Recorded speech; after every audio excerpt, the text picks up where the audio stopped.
The Director of Public Prosecutions is already in the house, and I request her to stand up for recognition. You are most welcome, Your Lordship. We have invited ministers and diplomats, like I have already introduced them. The religious leaders have arrived. We shall be receiving the Deputy Chief Justice, who will be leading a procession of the judges and justices of the Supreme Court, Court of Appeal, and the High Court. Once they are here, we shall thereafter be expecting the Honorable Chief Justice. The Chief Justice will be received by the Land Attorney General, who will be leading the following team. The team will be composed of the Solicitor General, the Director General of Public Prosecutions, the President, Uganda Law Society, the Senior Counsel, who are in the house already, the registrars, and other judicial officers, as well as the advocates. Once the Chief Justice has arrived, he will have a fanfare of the trumpet sounded at the entrance, at the gate. And he will come and also have a drum roll sound before he takes his seat.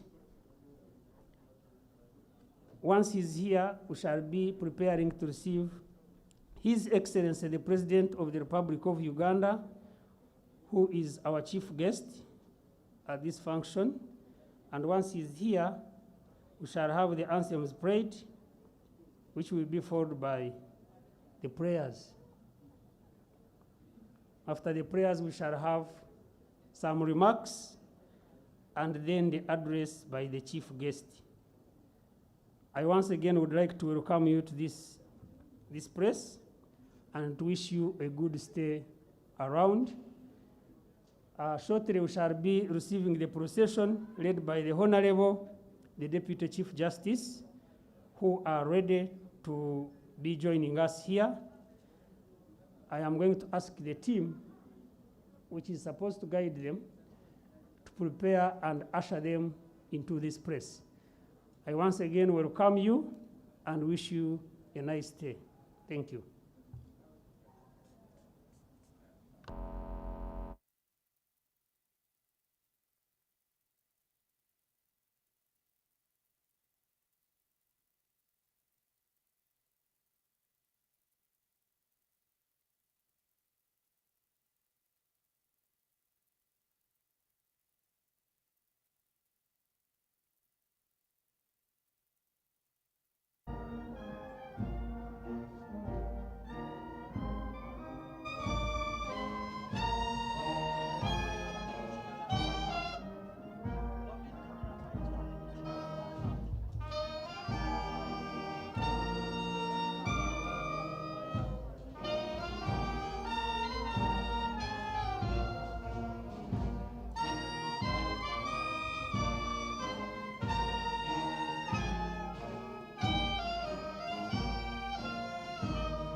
Thank you, thank you. Thank you very much, Police Band, for that tune. Thank you, thank you, thank you.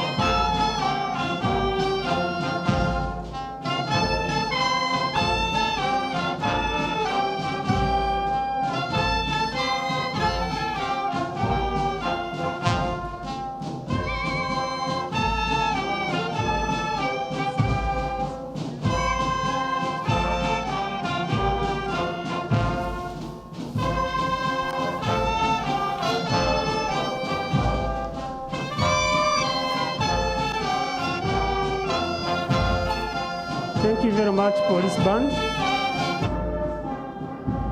Once again, I would like to welcome all of you and thank you very much for honoring our invitation to be here. Today, we are commissioning the new law year, which is a tradition. Every year we do this.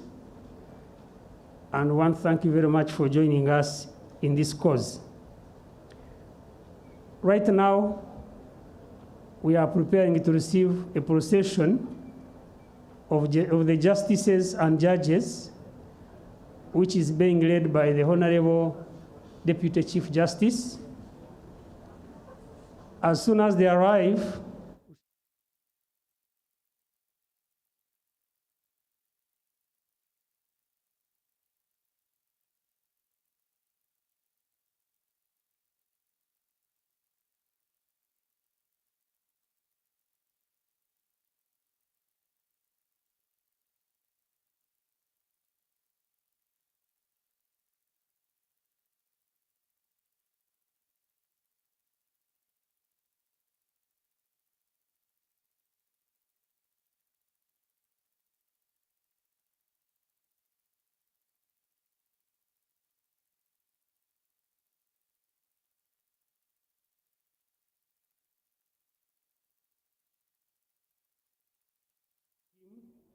and thereafter you will come, after going through the traditions that will be performed there, he will come and take his seat. And shortly we shall be expecting to receive His Excellency, the President of the Republic of Uganda. As we prepare to receive the procession of the justices and judges, if Ndere you are ready, I will give you an opportunity to entertain our guests. Ndere Troop, which is led by the director himself, Mr. Wanjezi, is here, and I will give you an opportunity at this time to entertain us. Once again, you are most welcome and feel at peace.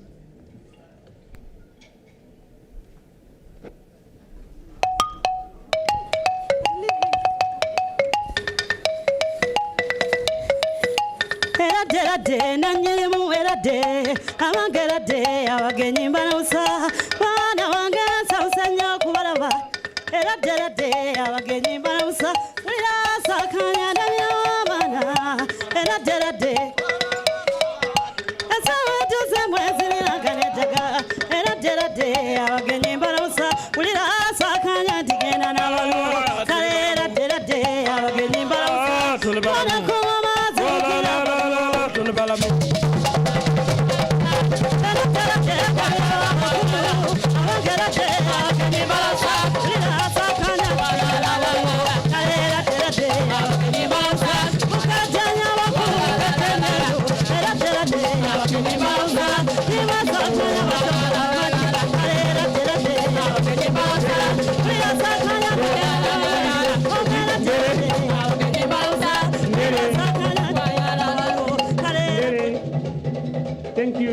Thank you very much.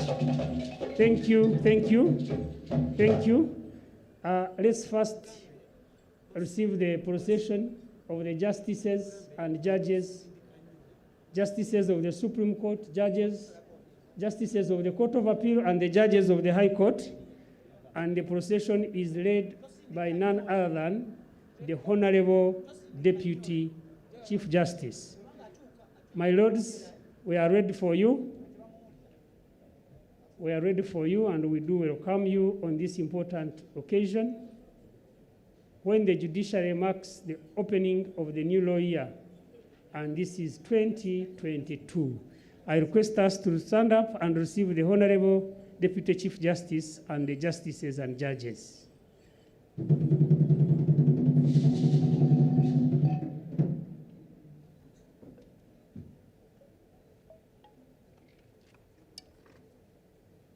For the benefit of our guests, those colors symbolize the court.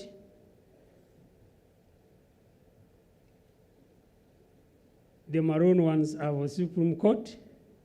The black colors are for the Court of Appeal, while the red ones are for the High Court. My lords, we do welcome you.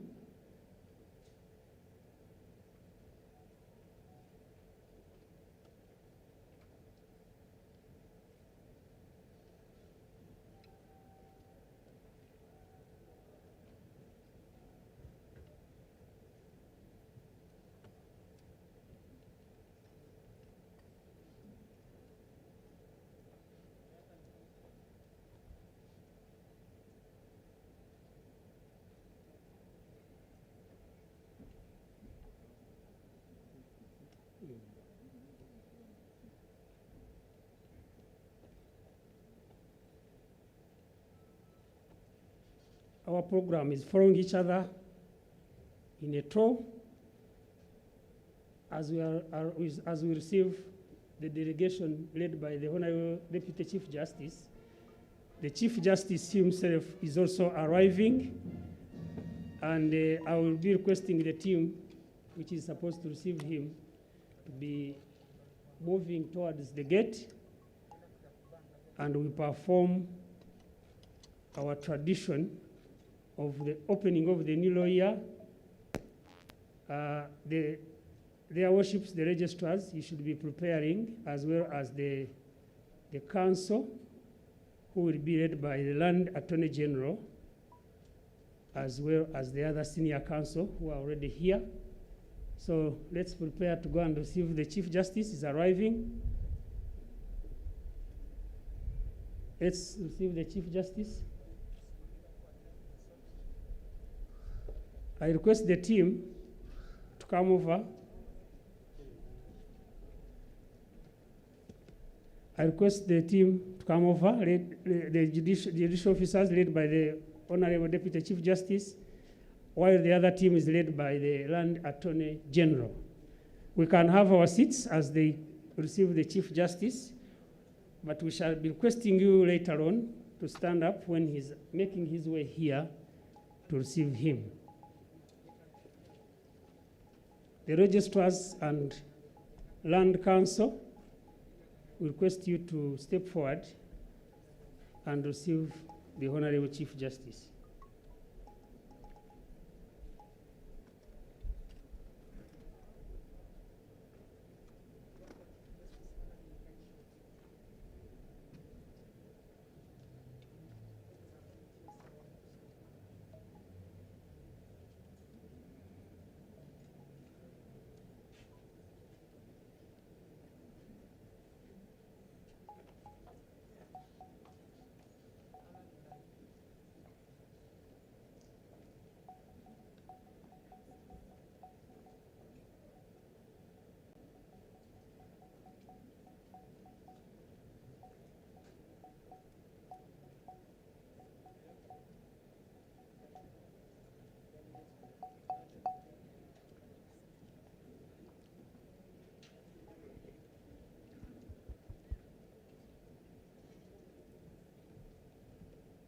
So the Honorable Chief Justice is being introduced to the teams which have been led by the Honorable Deputy Chief Justice and the Land Attorney General.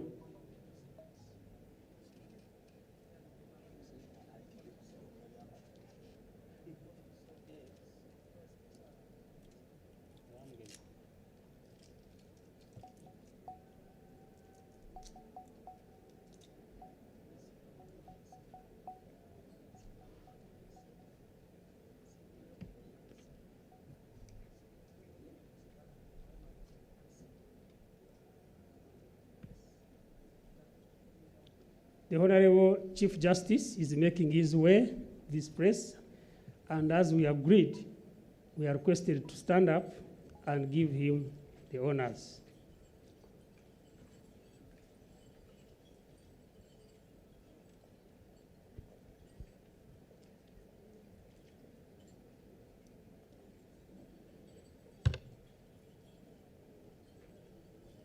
We can have our seats.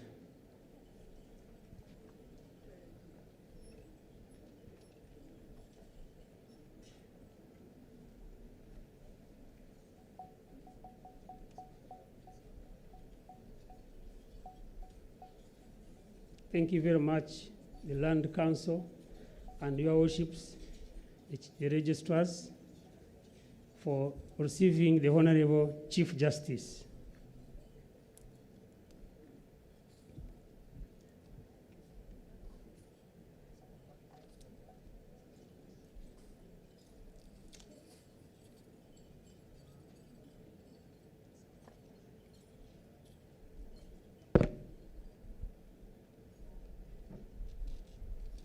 My Lord, the Honorable Chief Justice of the Republic of Uganda, my Lord, the Honorable Deputy Chief Justice of the Republic of Uganda,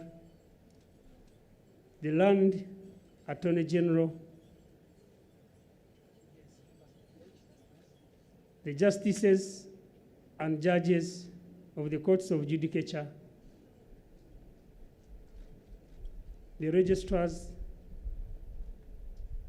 and the advocates, all distinguished dear guests, ladies and gentlemen, allow me to take this opportunity to welcome all of you to this very important function, this very important day to us, the judiciary, when we mark the opening of the new law year. And as I said, it is a tradition for the judiciary to mark this day, to take stock of what has happened in the previous year and to look at where we are headed. So I want to thank you very much for having joined us. And I would like at this point to request you to give a hand clap and welcome the Honorable Chief Justice to this function.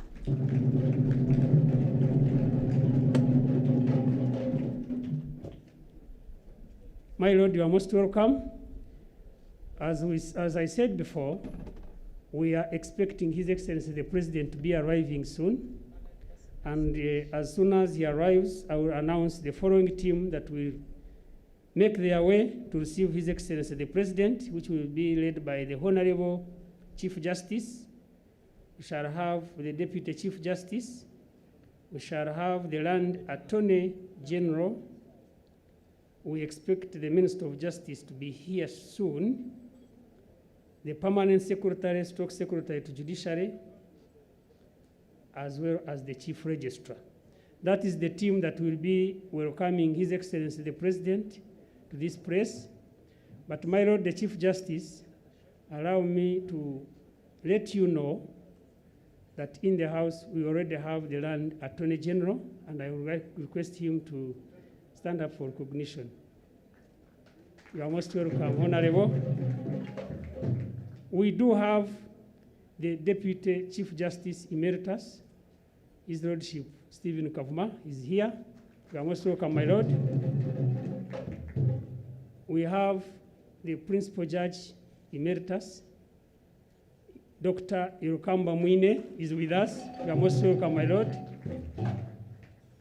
My Lord, allow me to inform you that the Archbishop of the Church of Uganda, His Grace Dr. Kazimba Mugaru, is in the house.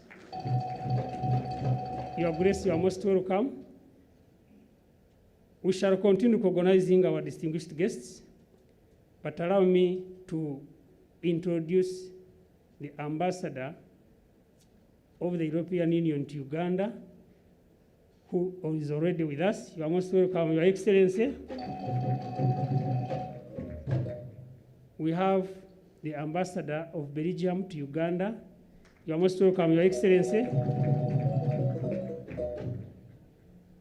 As we continue to recognize our distinguished guests, allow me at this point to welcome Ndere Troop to give us a piece as we continue to wait for His Excellency to arrive. Ndere, please, I give you the opportunity.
ezala balungi n'ababi omwoyo omulonde gw'oyagala omulaza kubekalala kikwalikwayagala lekeka agende kuwaba esajja ezala balungi n'abyo gwe mulondo abagenda bakoye ezala balungi n'abyo gwe mulondo gw'oyagala mulondo ezala balungi n'abyo gwe mulondo amoko gwakubako kubira siri mutabali agule kulipako ezala balungi n'abyo gwe mulondo abagenda bakoye ezala balungi n'abyo gwe mulondo gw'oyagala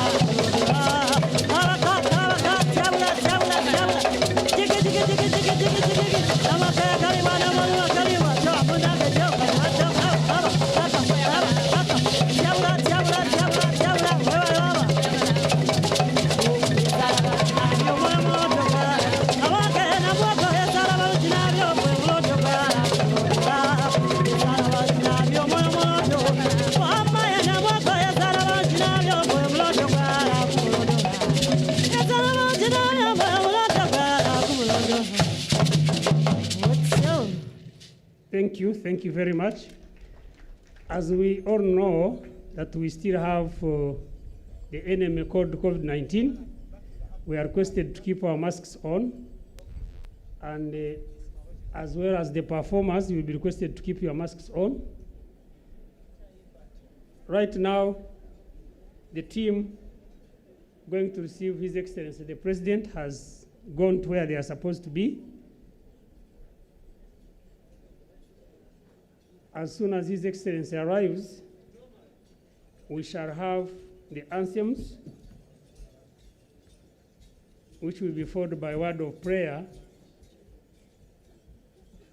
And the word of prayer will definitely be said by His Grace, the Archbishop.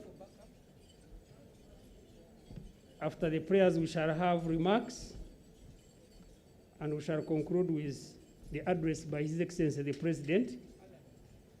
I want to request all of you, after the speeches are done, to please join us in a share party, which is meant for all of us. So we request you to join us as we partake of the share party. We shall have the following remarks. There will be remarks by the President of the Uganda Law Society, the remarks by the Honorable Attorney General. We shall have the Chief Justice, who will invite His Excellency the President to address us.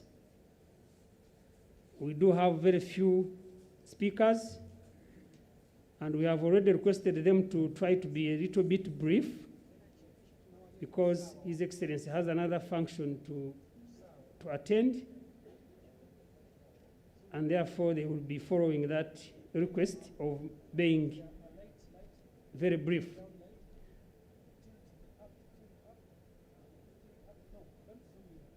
When the President arrives,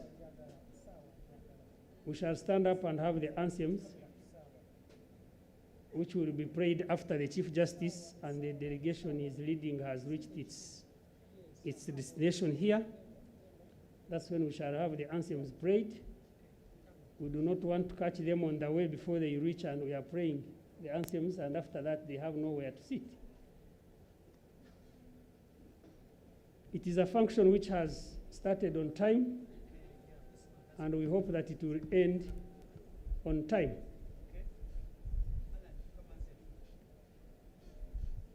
As we all can see and hear, preparations to receive His Excellency the President are on the way.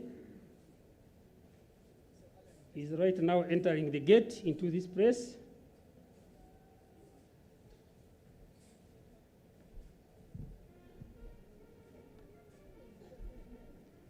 His arrival will mean the beginning of the function.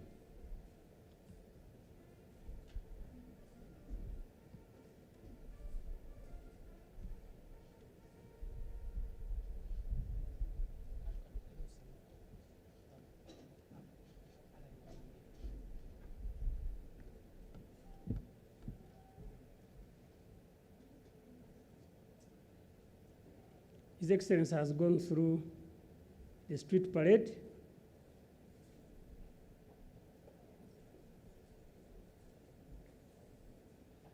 and is right away stepping out of the car and being received by the Chief Justice and the delegation that is representing all of us.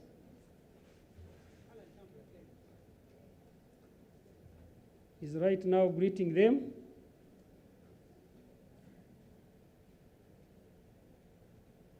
As he makes his way to this place. As earlier requested, let's keep our masks on. It is very important. Let's keep our masks on. We shall stand up and receive His Excellency the President, but like I requested, I will seek his indulgence that we give opportunity the Honorable the Chief Justice and the delegation also to reach their destination before we play the anthems.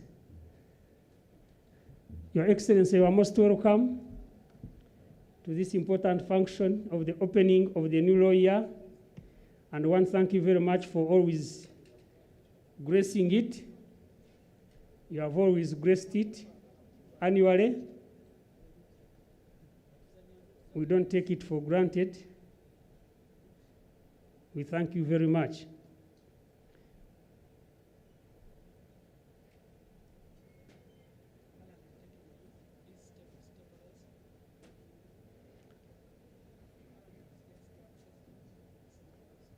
Let me request the police band to give us the anthems.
Thank you. Thank you very much. We can have our seats. Allow me to invite the Mistress of Ceremonies of this function, who is none other than Her Worship Sarah Langa, Siu, who is the Chief Registrar of the Judiciary. Otherwise, my name is Karemani Jamson. I'm the Public Relations Officer for the Judiciary. Your Worship, you are most welcome. Thank you very much, Your Worship. Your Excellency, we will be now having the prayer. And at this juncture, I invite His Grace, the Archbishop of the Province of the Church of Uganda, the Most Reverend Dr. Stephen Kazimba Mugalu, to give us the prayer. Your Grace, you're welcome.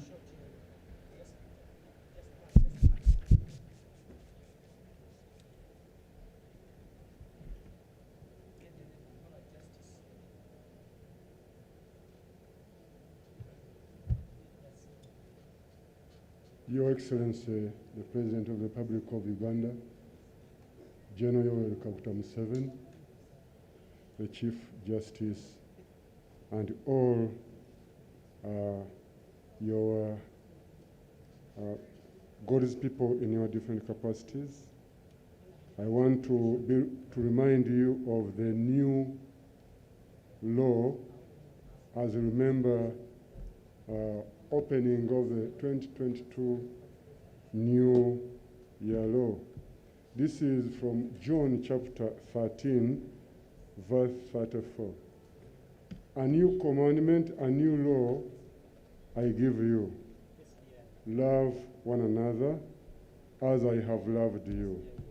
So you must love one another. This is the new law.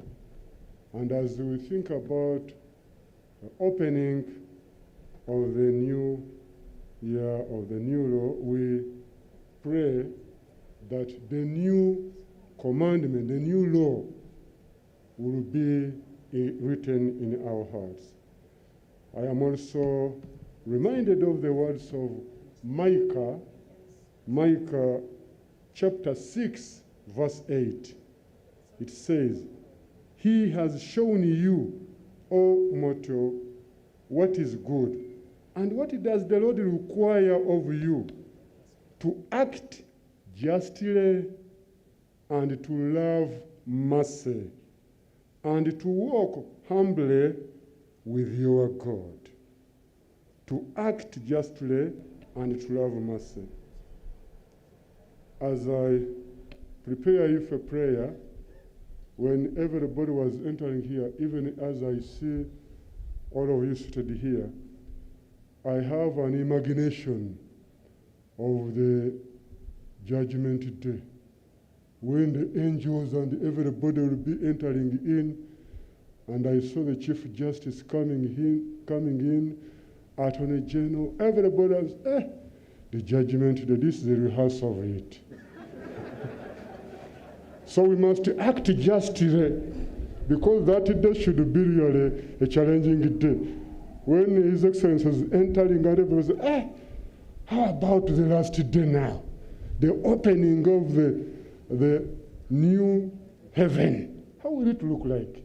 So I want to pray that God will help us, that whatever we do, we act justly, we love mercy, we walk humbly with God, because each one of us will give accountability one day.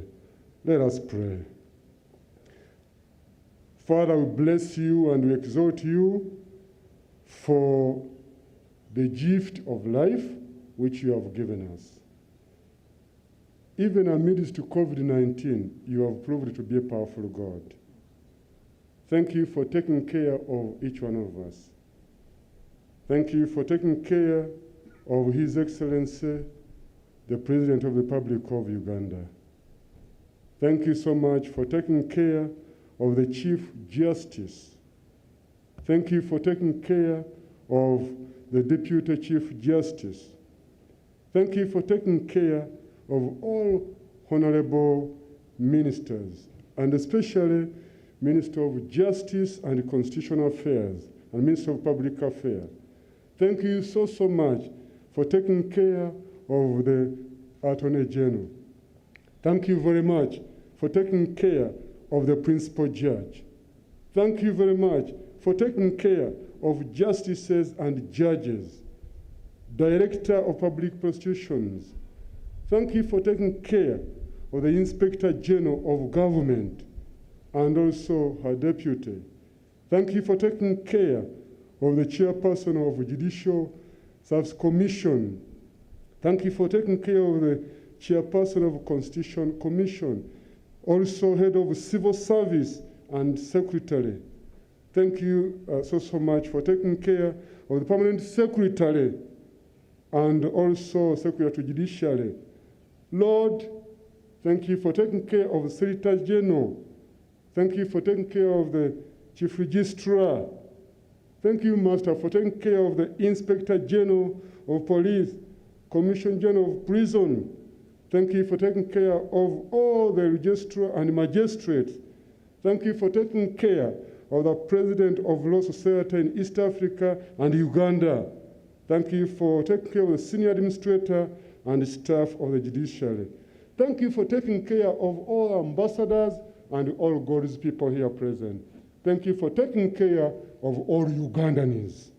And a moment of silence, let me request you that you whisper to God in your own words inside and tell the Lord, thank you very much for making me what I am, in your heart.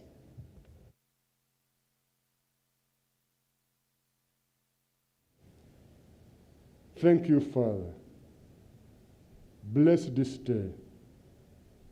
Bless His Excellency. Bless all who are going to address us. Bless all God's people. And bless all Ugandans wherever you are, wherever they are. And bless each one of us.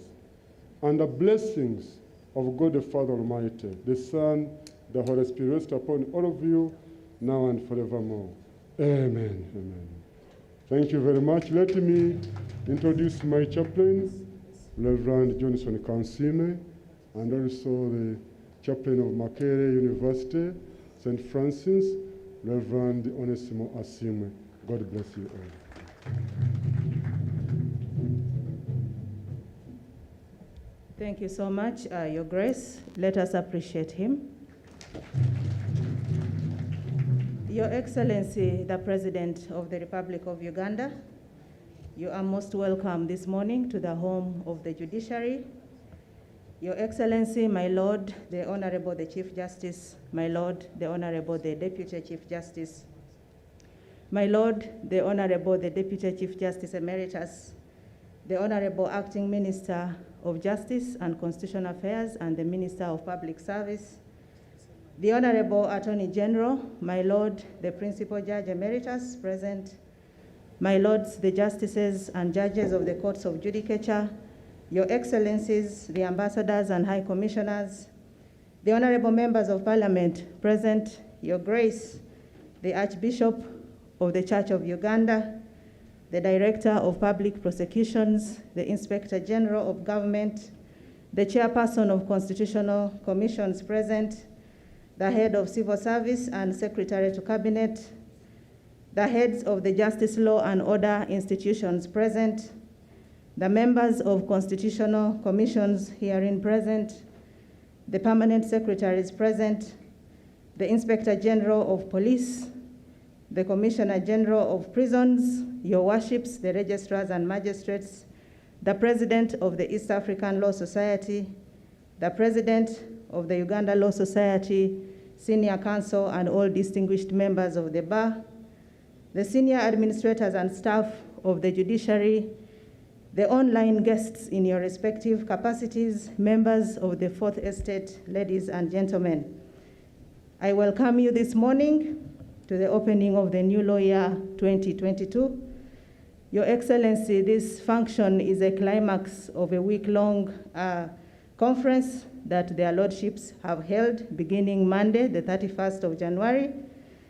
Their lordships, under the leadership of the Honorable the Chief Justice, held the 23rd Annual Judges Conference under the theme, The Administration of the Judiciary Act and Sustainable Transformation of the Judiciary.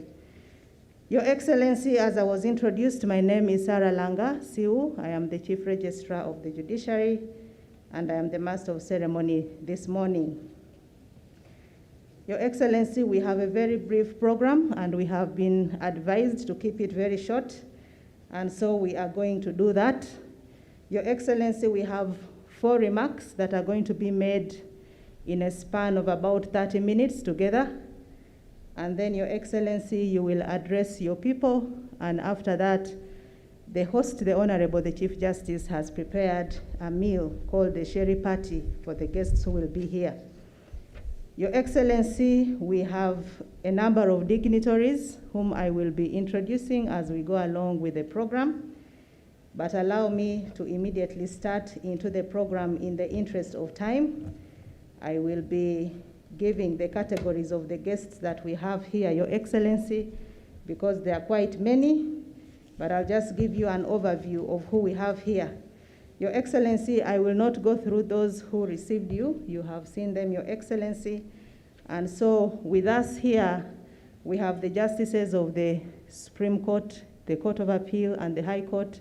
Your Excellency, if the screen can show you, they are all robed in their respective robes. So you will see them, Your Excellency. Your Excellency, yes, thank you so much for welcoming their lordships. There they are. We have heads of diplomatic missions. Your Excellency, we have the head of the European Union delegation to Uganda. The screen, please keep showing the guests. We also have His Excellency of the Belgian Embassy. Your Excellency, we have honorable members of parliament who are with us. They are there. Thank you so much for coming. Your Excellency, we have the Deputy Chief Justice Emeritus, Justice Stephen Kavuma. He is with us. And we also have the Honorable Principal Judge Emeritus, Justice Yorokamu Bamwine. They are with us. Your Excellency, you saw His Grace, and so I will proceed to introduce the Inspector General of Government, Madam Betty Olive Kamia. She's with us. Your Excellency, we have members of the Judicial Service Commission who have joined us. They are with us. You're most welcome. Senior Counsel Ruth. Your Excellency, we also have the Permanent Secretary, the Secretary to the Judiciary, Dr. Pius Bigirimana, with us. Your Excellency, we also have the representative of the Commissioner of Prisons who is with us, as well as also the Inspector General of Government. Your Excellency, I will be returning to make more introductions, but at this point, allow me to invite the first speaker, that is the President of the Uganda Law Society, to come and make her remarks. Madam Fiona Wall, I welcome you to come and make your remarks. Thank you so much.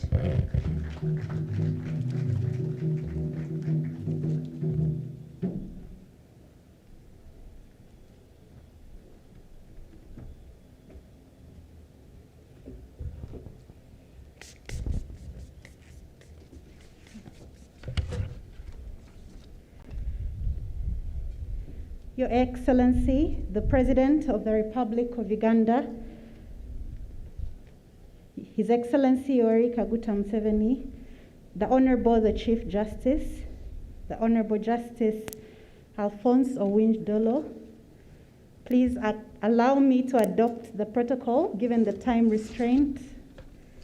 Ladies and gentlemen, good morning. Good morning. I bring you greetings from the Executive Council, management, and the entire membership of the Law Society. At this point, allow me to introduce the Vice President, the Secretary, and the senior counsels with me present.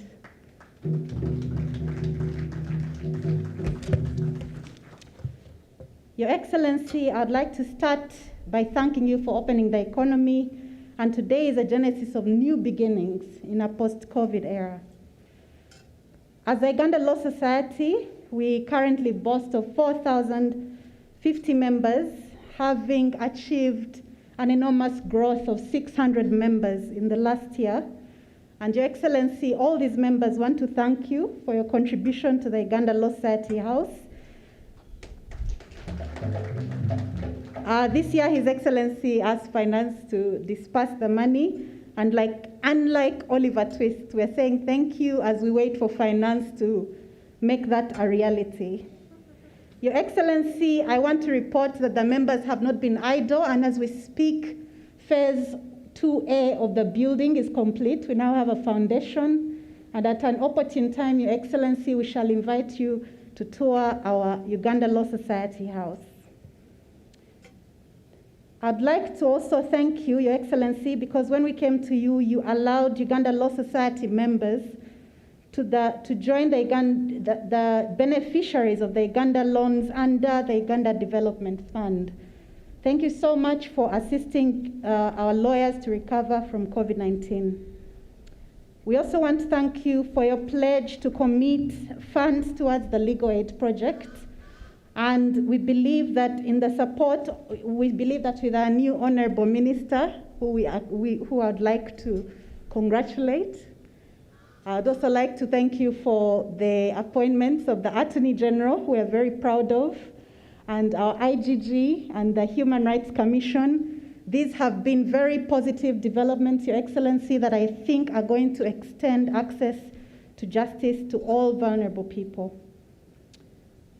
We also, Your Excellency, came to you about the commitment to initiate the process of ensuring that the legal profession in Uganda is empowered through ring fencing certain services.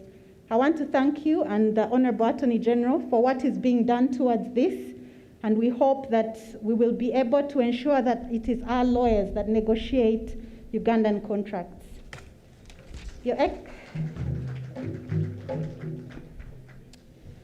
Excellency, on the issue of the rule of law, Caroline Kennedy, a former First Lady of the USA, rightly stated that the bedrock of our democracy is the rule of law, and that means we have to have an independent judiciary, judges who can make decisions independent of the political winds that are blowing. Your Excellency, this is a call from the Uganda Law Society to the rest of us. We should respect court orders. We should ensure that when we disagree with court judgments, we find legitimate ways to deal with this. I'd like to raise this issue because, Your Excellency, this year in the rule of law, we've seen a lot of disobedience of court orders, but we've also seen certain behavior that is unbecoming of some of our members. It would also be remiss of me, Your Excellency, not to speak about the issue of torture. We want to thank you because you set a very stern warning against the torture of civilians to the men and women in uniform at your address to the nation in 2021. Your Excellency, I'm here to report that unfortunately, some people are not listening. We have seen torture, and it is really destroying the name of this country and the few achievements that we're making. Your Excellency, it is my hope that today we shall recommit and renew our lives and decide that we're going to actually respect the Constitution to which we ascribe. It is also my humble request to you that you shall send a stern message of discipline, that we shall see some action on the officers that are meeting these heinous acts on the citizens of Uganda. Your Excellency, it's a sad note for me because this has been an exciting year, and this will be my last new lawyer as president of the Uganda Law Society. Allow me to thank the Judiciary and everybody who has made Uganda Law Society a priority in their plans and strategies, and for all the support that you've given us. It would be remiss not to state that we've made a few achievements, like the completion of the first phase of the project of the ULS House, the establishment of an insurance scheme for members, the establishment of a rule of law task force, Your Excellency, that in the first quarter of last year worked on 120 cases of victims of violence. And we also had, Your Excellency, I'm proud to state that the Commonwealth Lawyers Association Council has nominated Uganda Law Society to sit on its governing board. This year, Uganda Law Society also represented the whole of Africa on the International Bar Association Conference, Your Excellency.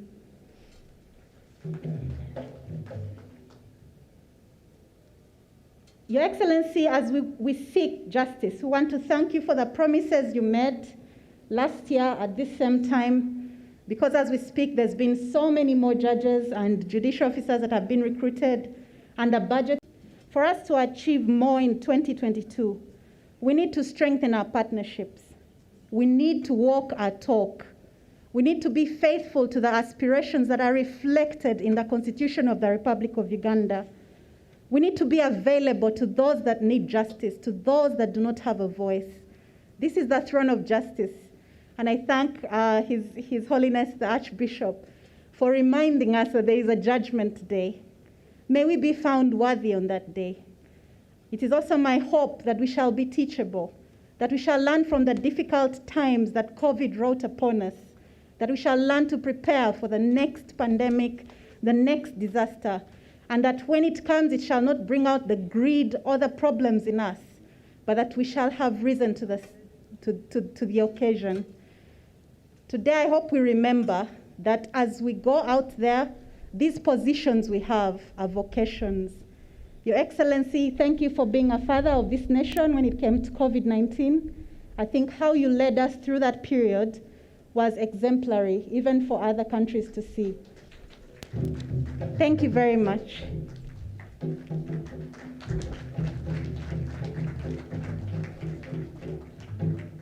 Thank you very much, the President and my OG. Let me congratulate you in advance for winding up your term, and I pray that your members can elect another OB of mine or OG so that I keep enjoying it.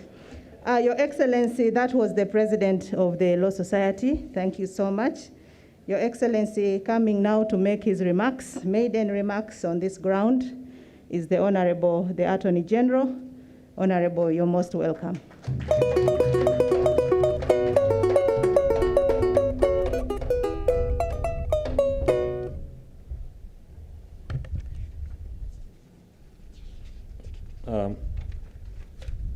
Your Excellency, the President of the Republic of Uganda, the Honorable, the Chief Justice, the Honorable, the Deputy Chief Justice, ladies and gentlemen in your respective capacities, the protocols has been observed by the Chief Justice.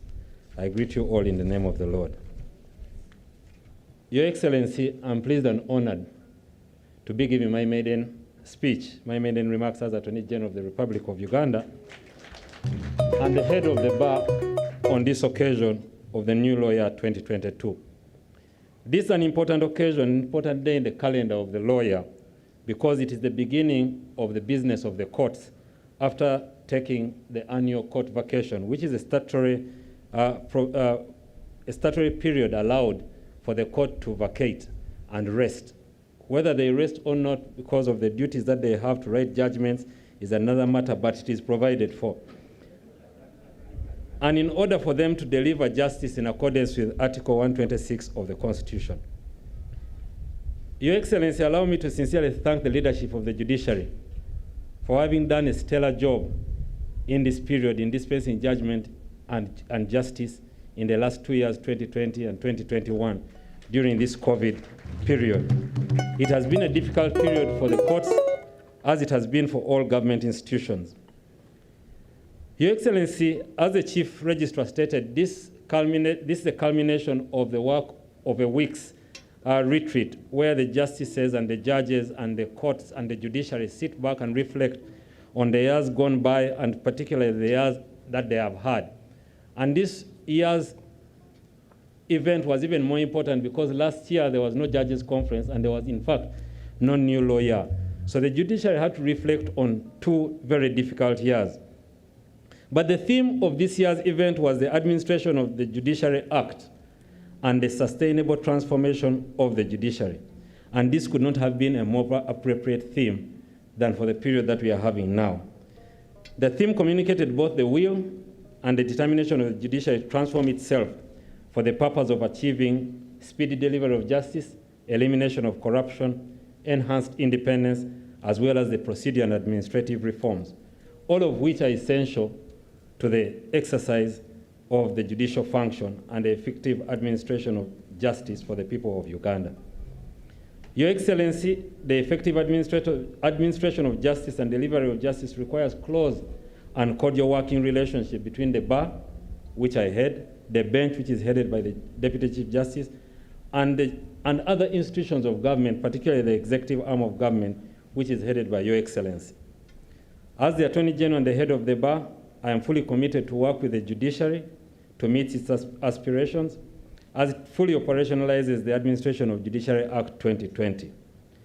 Your Excellency, this is a landmark piece of legislation that was initiated and supported by the executive arm of government under your stewardship, Your Excellency, which is going to assist and greatly enhance the ability of the judiciary to be truly independent as our constitutional order requires. On behalf of the bar, I take this opportunity to sincerely thank you and thank the Parliament for passing the law. Your Excellency, once the law is fully operationalized, I'm very certain that the judiciary will be sustainably transformed. The dividends of elimination of case backlog, timely delivery of justice, elimination of corruption will enhance the increase of investment and economic growth as a result of investor confidence in the justice system of Uganda. Your Excellency, the Administration of the Judiciary Act is going to have one fundamental aspect to it, one very great aspect, which is taking the justice to the people, to the wananchi, the last person on the ground. And I believe this will go a long way in assisting the NRM government in achieving its mission of transforming Uganda from a poor peasant society into a modern, industrial, and united and prosperous society.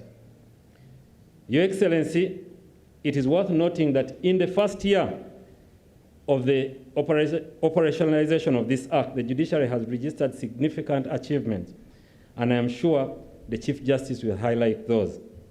But most importantly, we would like to thank Your Excellency for the critical support to the judiciary for enhancing the budget allocation. We thank you.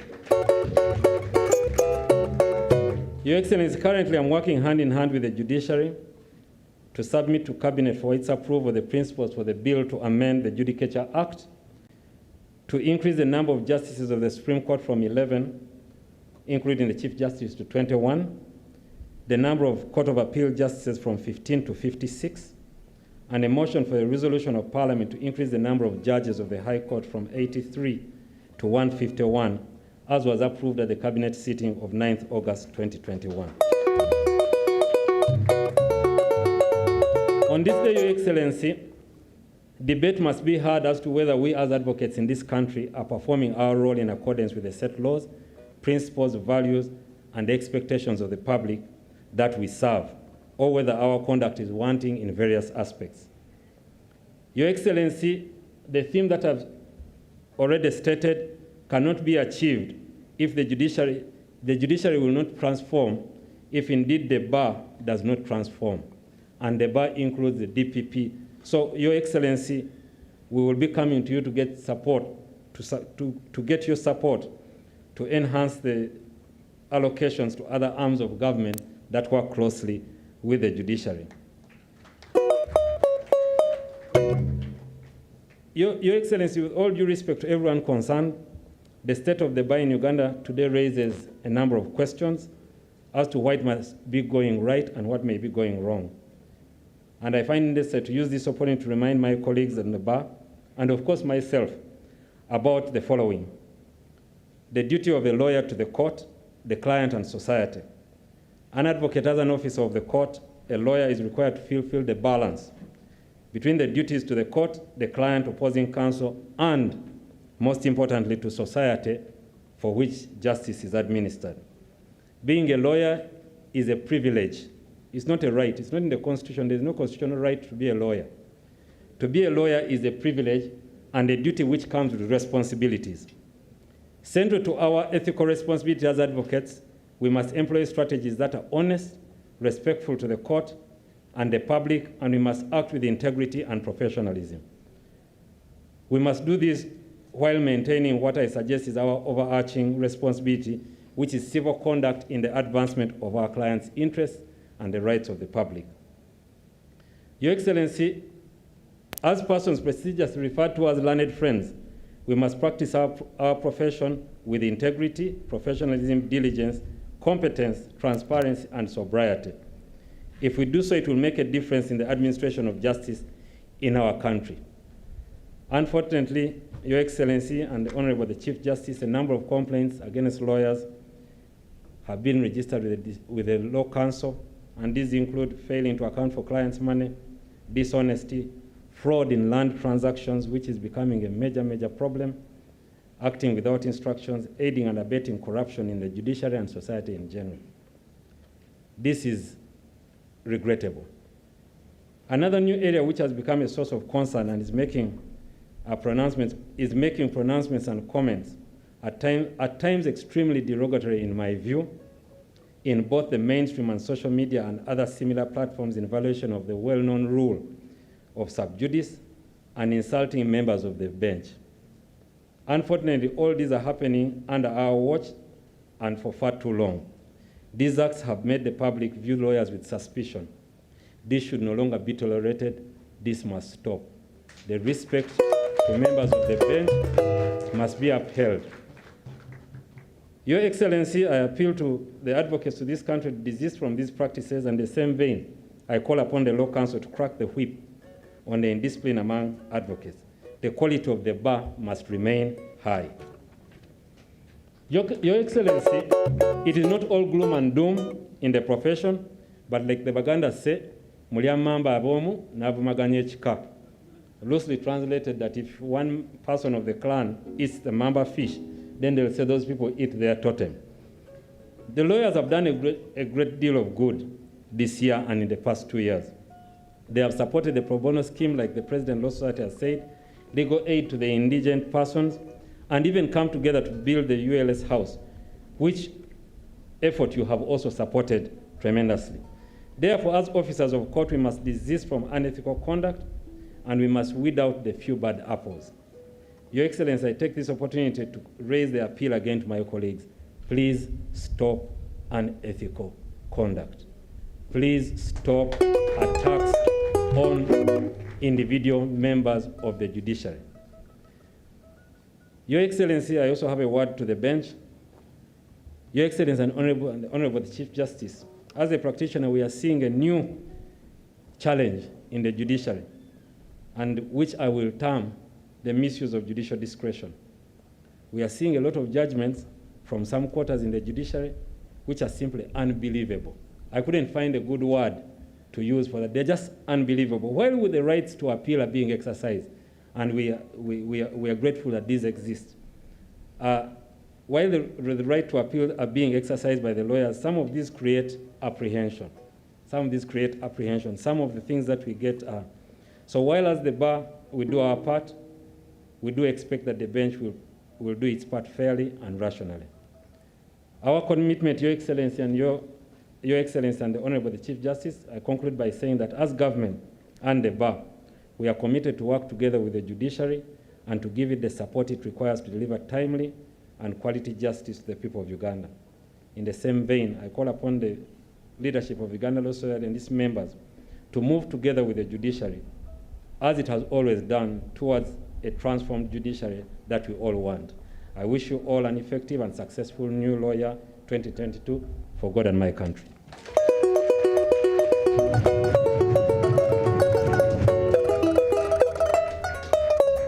Thank you, and thank you so much, Honorable the Attorney General. Very, very wonderful remarks there, and challenge both to the bar and to the bench. Your Excellency, before I invite the Honorable Minister to make his remarks, please allow me in just 1 minute to recognize, and I request that the screen goes to the audience. We have the Director of Public Prosecutions, Honorable Lady Justice Jane Francis Abodo. Your Excellency, we also have the Registrar General of the Uganda Registration Services Bureau, and we have the Chairperson of the PPDA Tribunal, Senior Counsel Francis Gimara, Your Excellency, we also have other development partners. We have the country representative of UNDP with us, Ms. Elsie. We have Dr. Katia from the Austrian Embassy. And we also have Dr. Roslyn, the head of office of the Austrian Development Corporation. We also have the chairperson of the Leadership Code Tribunal, Dr. Roslyn Karubonjo. Your Excellency, sitting behind their lordships, their worships, the registrars and magistrates, also in their robes, and behind them are the members of the bar. Your Excellency, at this juncture, I have the pleasure to invite the Honorable Acting Minister of Justice and Constitutional Affairs and the Minister of Public Service to also make his maiden remarks in this occasion. Honorable Minister, you're most welcome.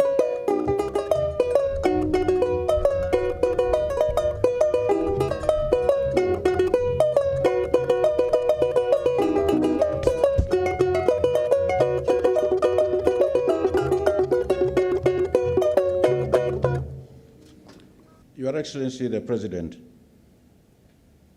my Lord, the Honorable Chief Justice, my Lord, the Honorable Deputy Chief Justice, and the rest of the protocol is observed. Your Excellency, I am delighted to be giving my second set of remarks at these key judicial events. The first set of remarks I made as Acting Minister of Justice and Constitutional Affairs was at Mestio when the judiciary fraternity was discussing the administration of the Judiciary Act and sustainable transformation of the judiciary. Now this is the second time. I must say, Your Excellency, I am very happy and delighted and grateful, Your Excellency, that I have been entrusted with the responsibility of being Acting Minister of Justice and Constitutional Affairs, in addition to being Minister of Public Service. Thank you very much, Your Excellency, for that trust. Your Excellency, right from the start, you have supported the transformation of the judiciary in this country by strongly supporting the enactment of the administration of the Judiciary Act 2020, and you gave assent to it immediately when it was passed in Parliament. So we thank you, Your Excellency, for supporting the judiciary and being behind its transformation so that it can perform its duties very well as clearly put out in the Constitution. There are many strides that have been registered by the judiciary in improving the terms and conditions of service for the judiciary. And of course, also in making sure that we have a bigger number of the judicial officers so that the administration of justice is not only prompt, but is fair, and it serves everybody to his or her satisfaction. In spite of that, Your Excellency, there's still a lot to be done to ensure that there is complete transformation, and we have a justice system, a judiciary, which enjoys the unquestioned trust of the public. So we need, Your Excellency, your support and the support to other government organs, the ministries and departments, which together must work with the judiciary to ensure that the dispensation of justice in the country is satisfactory. So we need in the judiciary, Your Excellency, more financial support and more resources so that more judicial officers are recruited like it is envisaged, so that justice is at one's reach when one needs it. We also need your support, Your Excellency, to approve the structure of the judiciary to take care of the non-judicial staff of the judiciary. These are indeed very important as well. They are more or less like twins. The judges will do their job, but they can't do it very well without the support of the non-judicial staff.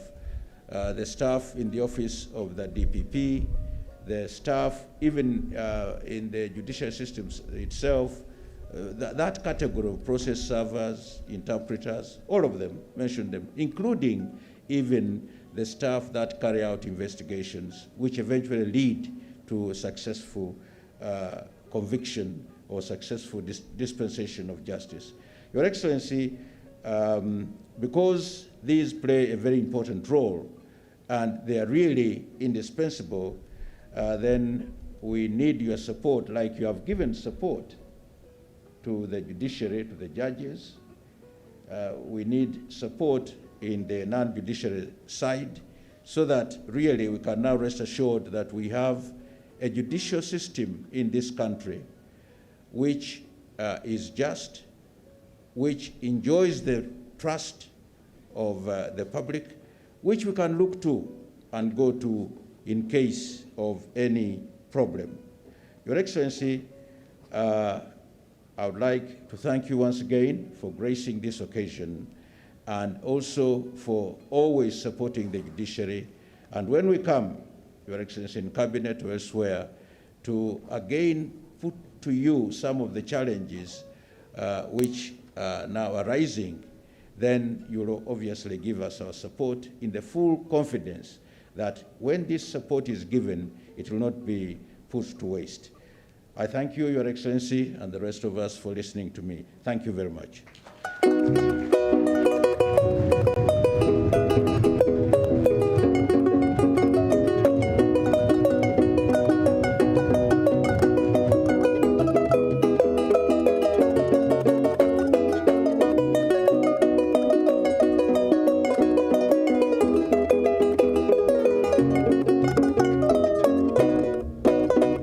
It is now my honor and privilege to invite my Lord, the Honorable Chief Justice, to come and address us.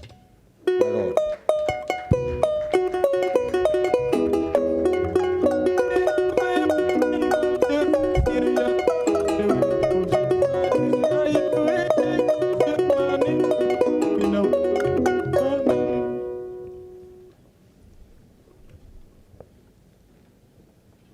Thank you for that melody.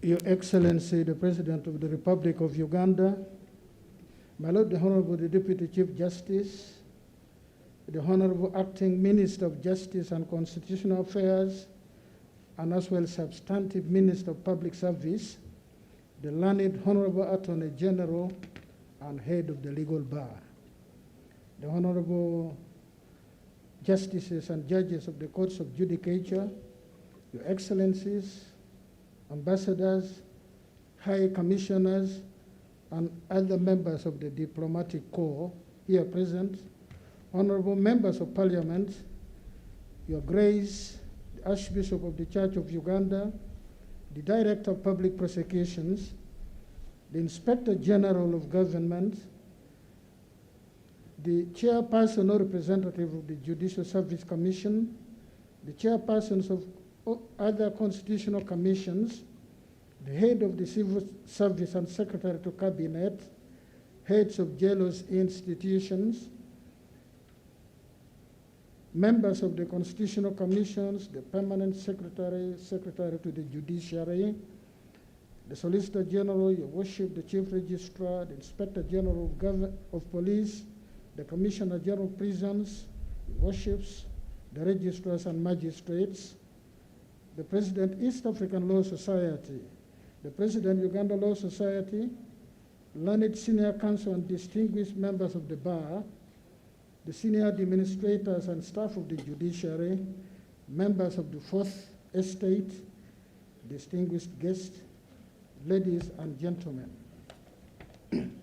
Your Excellency, the Chief Justice of Uganda has a speech that runs into 24 pages, but for reasons which are peculiar today, which we appreciate, the Chief Justice will seek to unpack this by highlight in less than 10 minutes. The entire speech is in a booklet, which Your Excellency will get a copy, and in your free time you'll be able to look into. Your Excellency, we take cognizance of the fact that despite other equally pressing and competing national and international demands for your attention, you have consistently given priority to the judiciary, joined us, and engaged with us in our several crucial functions. Such judiciary functions include the annual Judges Conference, the launch of the new law year, and the Benedicto Kiwanuka Memorial Day. As a matter of fact, you've been our guest 3 times in one calendar year. From January last year to January this year, you've been our guest 3 times. We do not take this lightly. Similarly, you always easily and promptly grant us audience whenever we have issues to share with you. This is laudable, as it is a clear demonstration of your appreciation of the pivotal place and role of the judiciary as an indispensable factor in the promotion and sustenance of peace and development in our country. The new law year, Your Excellency, the launch is an annual function. It is a tradition, it is a ritual at which the judiciary accounts to the people of Uganda, in whom judicial authority vests, for our activities in the immediate previous calendar year. We take stock of our performances during the previous calendar year, point out the achievements registered, as well as the impediments and challenges we faced. We then chart the way forward and lay down the roadmap for the current year. This is the purpose of today, and all this is contained in the 24-page document, which I'm only going to highlight as I've said. Last year, 2021, the judiciary embarked on a grand agenda to transform the judiciary landscape in Uganda by provision of meaningful access to justice to the people of Uganda in fulfillment of their aspirations and desire, for which there is an unrelenting, deafening outcry from the people. This mission can only be realized when there is equitable, visible presence of a functional judiciary within reach of our people throughout the country. More importantly, the judiciary must be true to its duty to do justice to all manner of persons. A judiciary that is guided by and lays emphasis on the principles of integrity, impartiality, and zero tolerance to any vice that negates the requisite principle for rendering justice. A judiciary to which corruption in all its form is anathema. A judiciary that renders justice on the principle that justice is not for sale. It is only then that we will have truly afforded the people the much cherished access to justice. Without this, the physical presence of courts of law is in itself not access to justice. It must be quality justice, it must be affordable, it must be run by people in whom people have confidence. Your Excellency, I take the opportunity of this occasion to laud you for your intervention and taking ownership of this transformation agenda. We were very glad, we celebrated, Your Excellency, when we found that we have convergence of mind on the issue of access to justice. We have convergence of mind with you We celebrate it. We are happy. We think this is God sent. That's how things should be. You ensured that the provision of robust budgetary allocations to the judiciary, which is the most important and game-changing tool for the realization of the agenda, is put at the disposal of the judiciary. With the meaningful enhancement of the judiciary budget in the financial year 2020 to 2021, following your direct intervention and directions, we have already commenced and registered unprecedented achievements in the pursuit of the fulfillment of the undertakings and promises we made to the people of Uganda last year here on this very ground. In this commitment, we have foremost dedicated our energies to fight delay in rendering justice. This delay is notoriously known as case backlog. Now, when I started school, very many years ago now, we did not have the nursery as we take our children to nursery now. We did both nursery and P1 together by writing on the sand, and then you're promoted to writing on a tablet. Then you go to reading. It must have been in P2. It's a vernacular book, I can't recall which, there were a number of them, where there was the story of this ogre. An ogre, we call it in my vernacular OBB. OBB is an ogre, O-G-R-A. It was so bushy, the hair on its head was so intimidating, and Mr. Hare, the rabbit, said for him, he could manage to shave the ogre's head. Of course, he had rudimentary tools, I believe. So there was this picture of the rabbit perched on the head of a huge man-like beast. And then the story said he would shave one side and then change to the other side. By the time he'd finished this side, the other side had grown back to the original form. And then the rabbit was scared, Mr. Hare was scared, it ran away. Your Excellency, that's the problem of backlog. That we have few judicial officers, they do their very best. Maybe it is judicial work where we do not have the tradition of 8 to 5, 8 in the morning to 5. Because we go home, you must prepare for tomorrow, write the ruling. So really, for us, we work overtime. Every day, it is part of what comes with the territory. That every year, we record successes in disposing of cases. But in the new law year like today, the number of cases that is turned over to the following year is more than what we have disposed of. The real story of that ogre. Now, if Mr. Hare had persuaded 3 other rabbits so that there is one on this side, there's another one on this side, and another one perched on the head, I think they would all have completed at the same time and rested before they come back to share. That is the purpose for our cry for manpower in the judiciary. The solution begins with enough judicial officers, then you can bring in technology and the other things. So it is our plea that this backlog, you leave it to one Mr. Hare, it will never go. It will be a chronic problem. It is already a chronic problem. Now,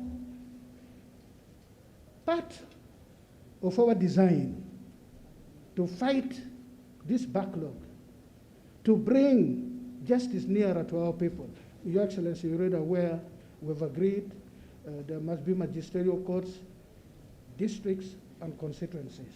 And for you, for which, again, I hail you, you say it is not enough for constituencies, we must go to the sub-counties. And we are headed there by the grace of God.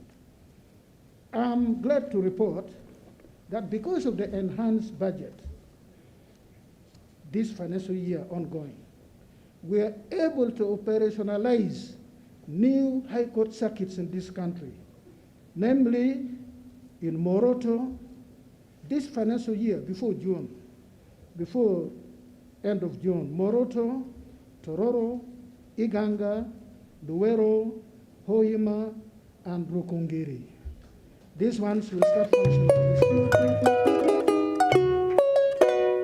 We will continue to pursue ICT and other technological innovations, and will continue to enhance human resource capacity, numbers, skills, motivation, and so on and so forth. Now, Your Excellency, when our budget was enhanced from 199 to 376, as I said before, it was a game changer. You'll be able to read what we've done with that capacity. It is all tabulated, it is all stated here. It would take me an hour plus to do that. We do not have that time. We have seriously taken on alternative dispute resolution interventions, plea bargaining, which is gaining ground. The fellow who's a remand prisoner knows he committed the crime. But he knows that when he admits, maybe instead of 8 years, he can get 4, something like that. So he comes forward and said, I did it. Then there is small claims procedure, which is easy. Up to 10 million shillings, we've come up with a program where you don't need to go to a lawyer. Of course, some of our lawyers do not agree with this. You go, it is a simple procedure, the matter is decided, you go home, you claim, you get your money. This past calendar year, 2021, the small claims procedure enabled into the economy money that had been locked in claims to the tune of 12 billion shillings, 566 million. Then mediation, which is also gaining root. You know, when we were colonial subjects, we took everything, including adversarial mode of dispute resolution. Adversarial mode of dispute resolution is foreign to Africa. The African society promoted mediation, mediated and conciliated processes in which you look for the good from either side and put them together. In my vernacular, it is called porolog, not larolog. Is adversary, you want to win at all costs. It's like you throw a piece of bone and dogs are fighting for it. Each one wants for itself. They don't realize that they could break it into two and both. So we are promoting mediation, which is the African jurisprudence. It is in sync with our traditional dispute resolution culture. Now, Your Excellency, I'm glad that we have recruited a number of judicial officers because of this enhanced budget, this financial year, actually this past calendar year. In 2021 calendar year alone, we recruited an unprecedented number of 91 magistrates, grade 1. In the past, the judiciary used to receive 12. If they were fortunate to reach 15, now we have recruited 91, and we've already begun on the process of deploying magistrates in places where people had never seen a magistrate. Your Excellency, I am inundated with claims. Local governments are now writing to me that we want magistrates. Various districts. I can give you an example of Atanga, Lachiakushot, midway between Gulu and Kitgum, across Aswa River. They laid a very good example. They wrote to me 2 years ago and said, we are putting at the disposal of the judiciary our administrative block will move away to other premises. We want a justice center here. They followed it up. I'm glad to report last year we were able to deploy a magistrate grade 1 in Otanga, where it's a building replete, where their council hall we use as a court hall. The chairman's office has become the chief magistrate's chamber. The entire building is to be taken over by the judiciary. That says a lot about the cry of our people to be accorded access to justice. But now we are going to recruit a number of judicial officers. Your Excellency, when this, for those that have to come to you, we plead with you that despite your busy schedules, find time to consider them and make the necessary appointments. There is work to do, and we need these personnel. 3 Supreme Court justices, 16 for the High Court, and then registrars, and the other ones are for the judicial service alone.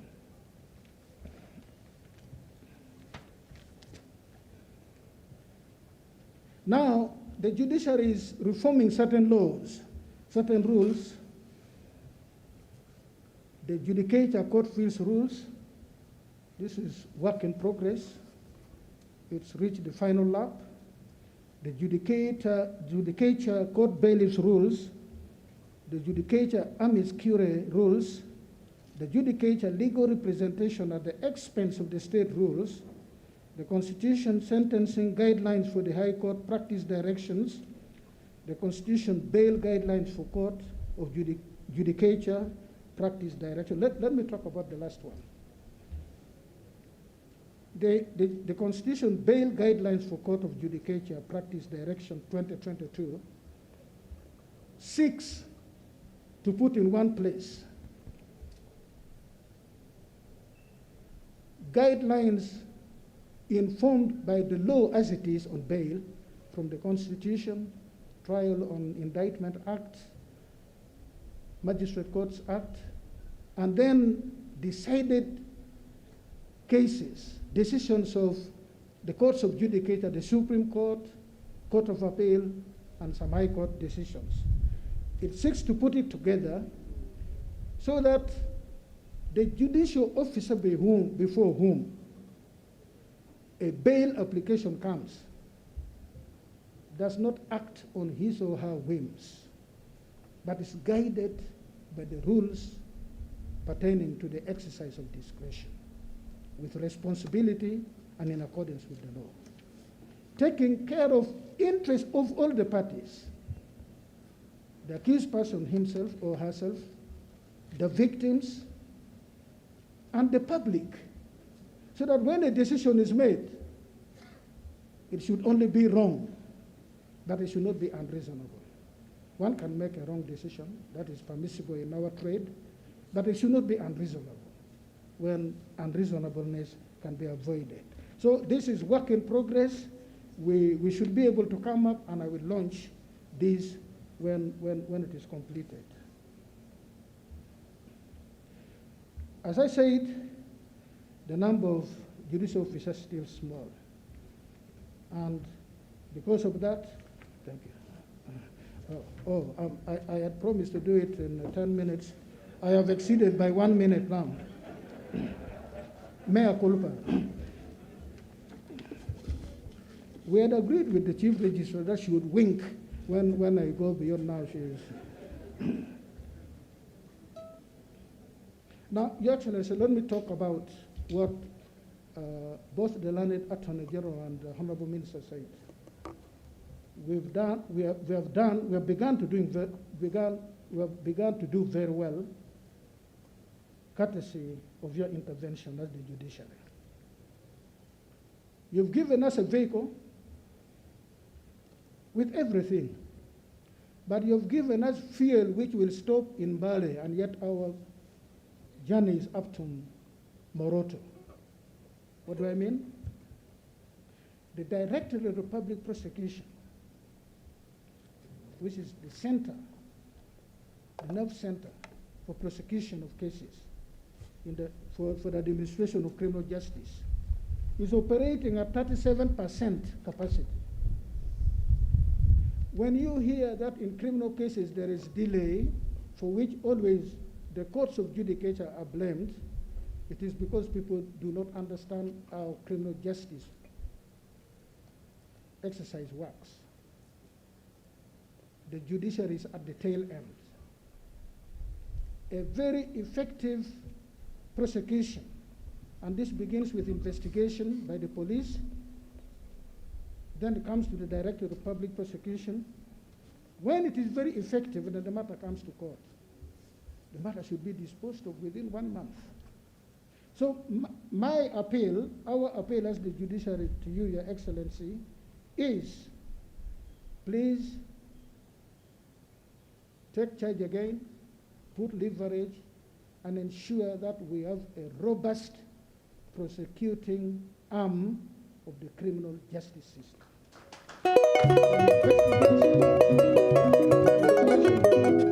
Director of Public Prosecution.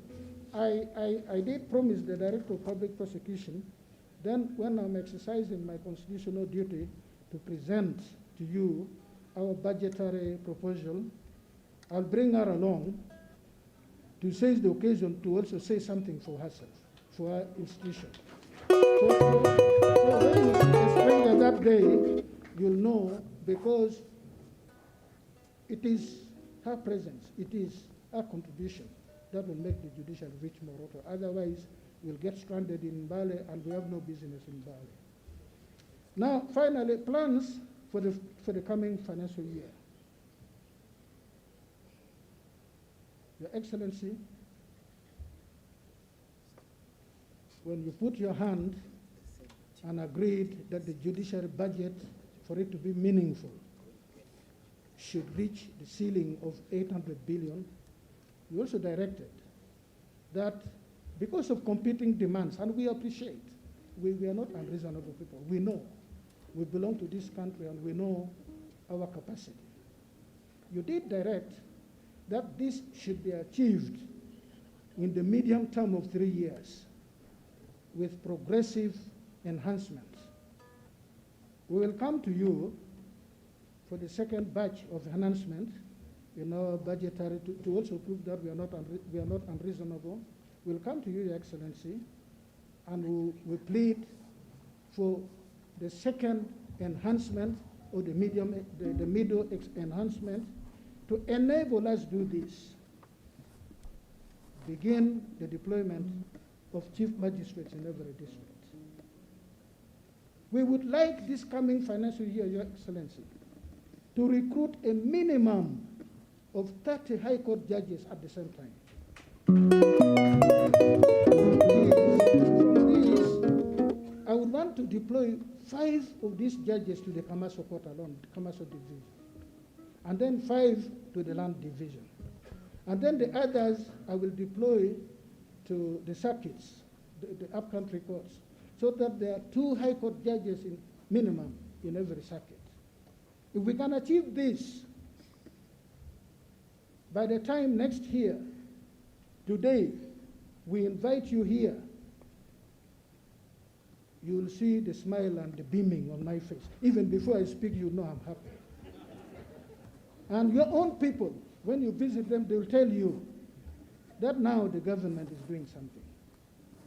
So it is numbers, it is numbers, it is numbers. Then technology will follow. We would like to commence this coming financial year on the construction of 2 appellate courts, one in Gulu, another one in Barara, to ease the northern sector and the general western sector. Then after that, we'll go to the other areas, Mbale, Jinja, Arua, and Mubende, and Masaka. So, Your Excellency, it is our plea that we need to embark. These 2 districts, the 2 cities of Gulu and Barara, have given, and I'm using the word given deliberately, the Judiciary of Uganda land on which to construct these courts. Now the ball is in the hands of the government to reciprocate, to show that we are as serious as they have been. And they have done this because they understand the pain that their people go through in the pursuit of access to justice. Then, Your Excellency, Learned Attorney General as head of the legal bar, Madam President of the Uganda Law Society, the things the two of you have spoken about,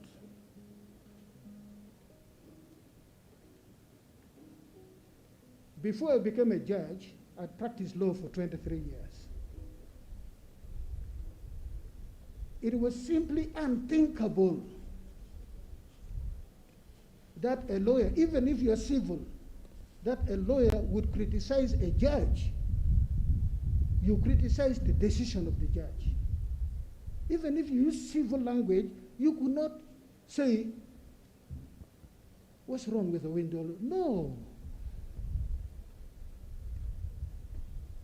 But where we have gone now, I saw it creeping, where people would bring politics in our courts of law, where people want to use court as a continuation of a political contest, where people seek to delegitimize the courts of law. For those people, I ask you to read Robert Ball's A Man for All Seasons. And where somebody was talking about destroying the laws, put a forest. Each one of you who is acting unreasonably, who is motivated by whatever it is to abuse judges, using unprintable language, the words they use, I can never say it in front of my sister or in front of my children. It is in the courts of law, however you regard it, that you will run tomorrow.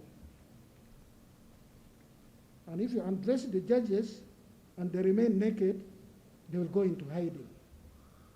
And then you'll remember what was said. When the devil goes on rampage, you need where you can find salvage. The judiciary is the forest where you can hide. There are a lot of things. Even me, I've made decisions which are overturned.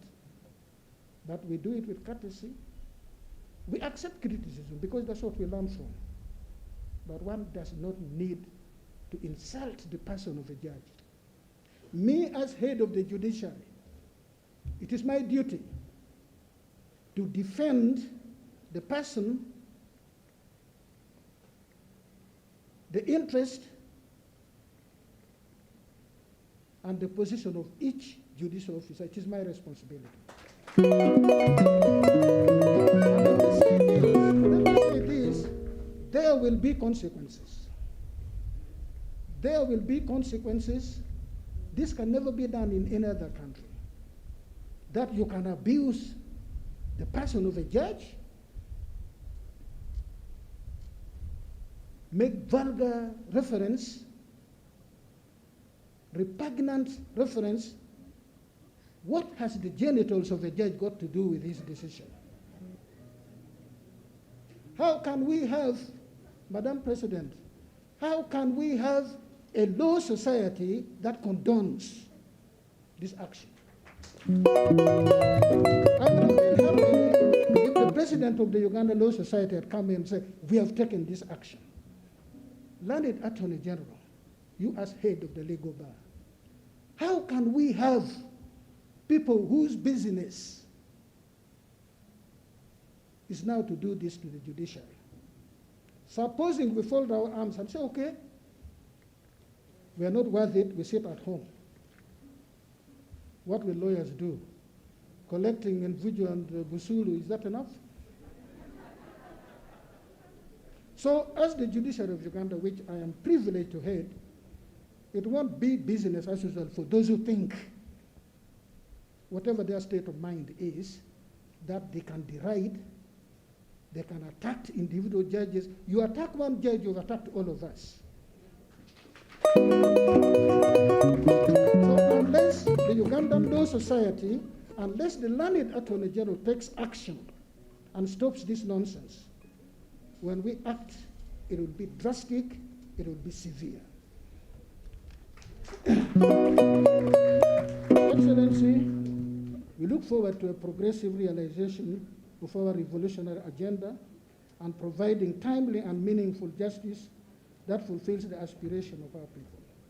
We will act as one when, as you have... Okay. Yeah. We proceed from the appreciation that the judiciary is a critical factor in our quest to achieve socioeconomic stability, development, and harmony in our country. I appreciate our partners who are here with us for what you have continued to do for the judiciary of Uganda. We look forward to further partnership. It is now my singular honor to officially launch the new law year 2022 for God and my country. Thank you.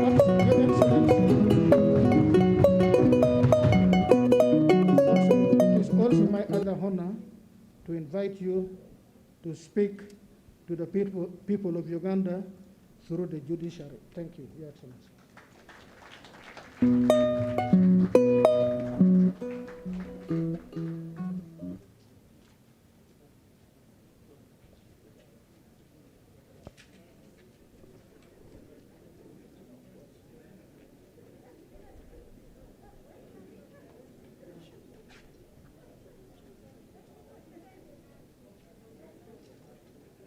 His Lordship, the Chief Justice, His Lordship, the Deputy Chief Justice, the Honorable Minister of Justice, Attorney General, all the judges of their Lordships of the Supreme Court, other judges, lawyers, ladies and gentlemen. I would like to use this occasion to congratulate the judiciary on the beginning of the new year.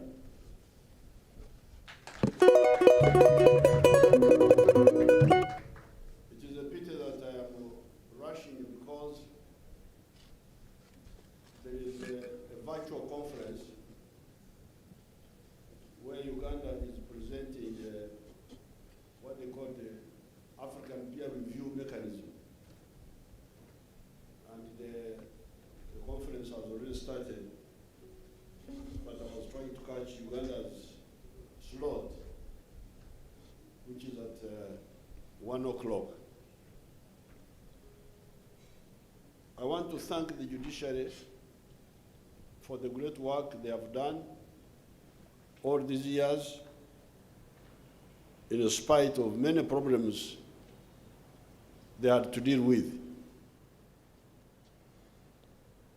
We were here the other year, remembering His Lordship Benedicto Chwanuka, who was killed here in this very court.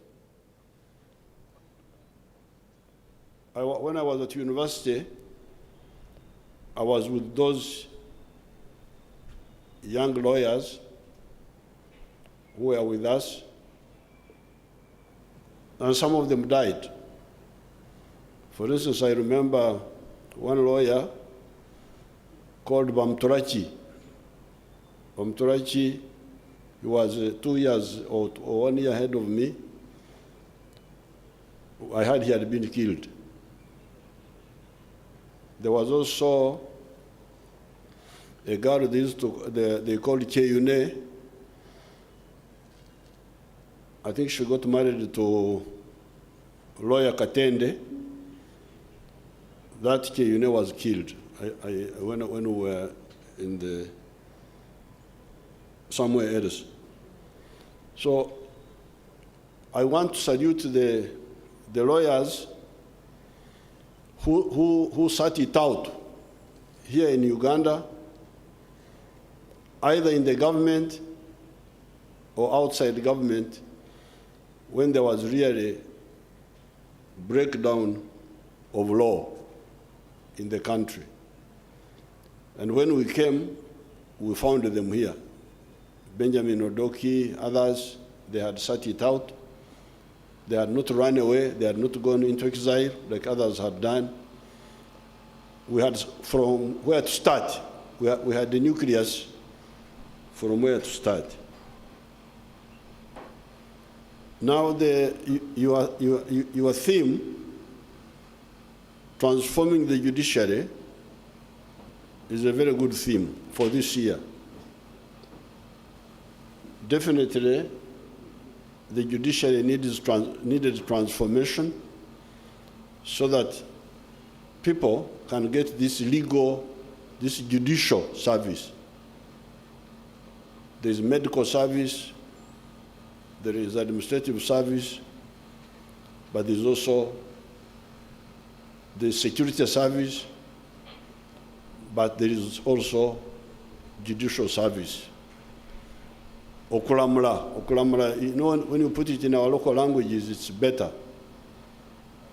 Okulamula. Chief Justice is called Savaramuzi. I don't think you have told him what they call him in our languages here. Savaramuzi. The head of the separators of people who are quarreling. Because Okulamula is to separate people who are quarreling. Certainly in Nyankole, that's what it means, Okulamura. You can even separate bulls when they are fighting. Okulamura, when the bulls are, you come and separate them. Now, therefore, because we come from different constituencies,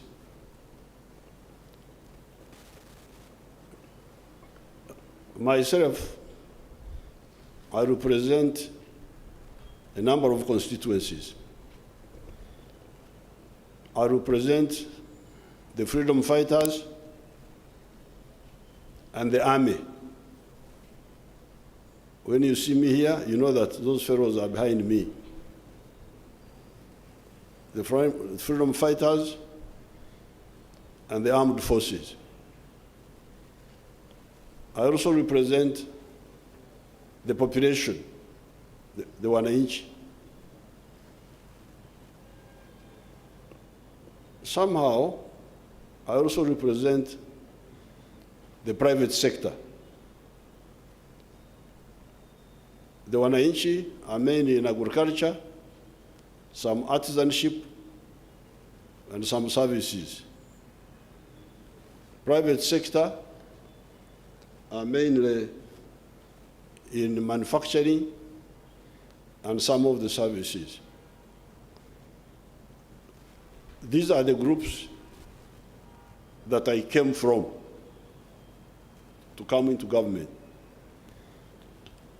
Now, when we came into government, we came in contact with the professionals.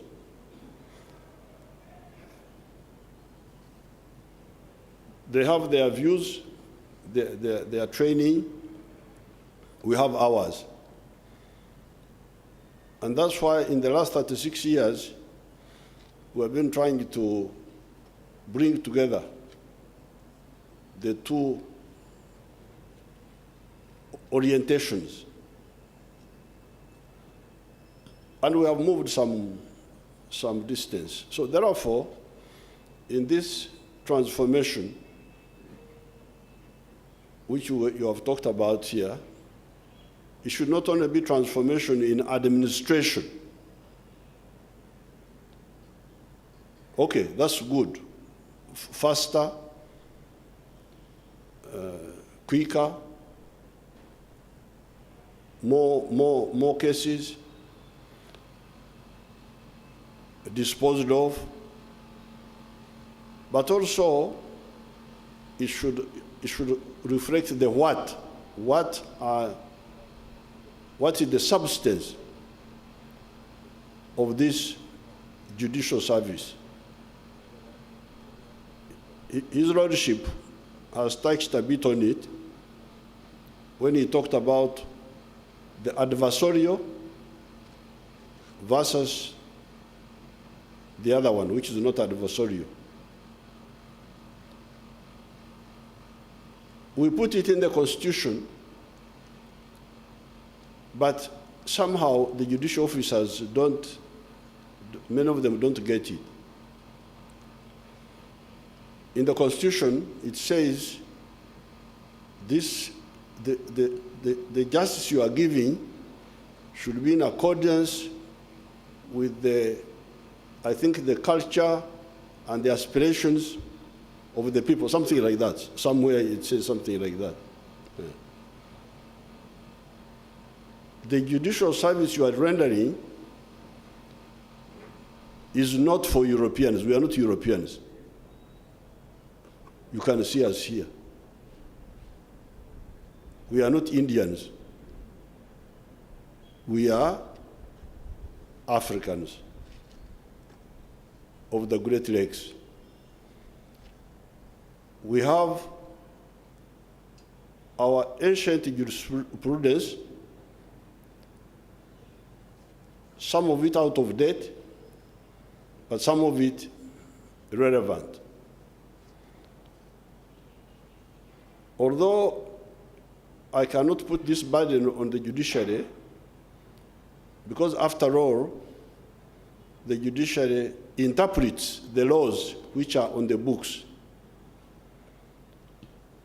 Therefore, the primary task of organically bringing together these constituencies is really primarily with the Parliament, with the NRM, which has got majority in Parliament, to make sure that we legislate and bring into existence legislation when it comes to judicial matters that is closer to our sense of justice than is the case now. I have been talking once in a while, complaining, saying that the issue of bail, this bail is a provocation. You want people to kill one another because among the Banyankore, if you wrong me, my clan is duty bound to revenge. Kora or Kora. When you hear my son's name, Mhozi, when he was born, I said, now I have got somebody to avenge me. That's what his name means. Now that I have got a boy, this is the one who will avenge me in case something wrong is done to me. Mhozi, the clan, was the one revenging on behalf of the offended. But in powerful kingdoms like Ankore, that power of revenging, even before colonialism, had now been taken over by the king. Instead of you revenging for yourself, the king is the one who would revenge for you. You would go to the king and you say, Your Majesty, revenge for me. Somebody has done me wrong. Now, the Republic inherited that role of taking over the grievances of the people and acting on them. That's why the people can be relaxed and sit back and say, I don't have to do anything, the state will act for me. So therefore, I am a free consultant in these matters because I have been here and watching. I think my experience goes back to 150 years. Why? Because I found my great-grandmother alive. I think she would have been about 1870. But she was alive and she died in 1957. So I got all the information she had before she died. So I have that knowledge of before colonialism from her. Then in colonialism, I was here. I worked, I saw what was happening. And then post-colonialism, I have been here. So therefore, in my view, both the political actors, the members of parliament, especially of the NRM, but also the judiciary, could focus, could highlight. There are so many issues to deal with, but they are all not of the same magnitude.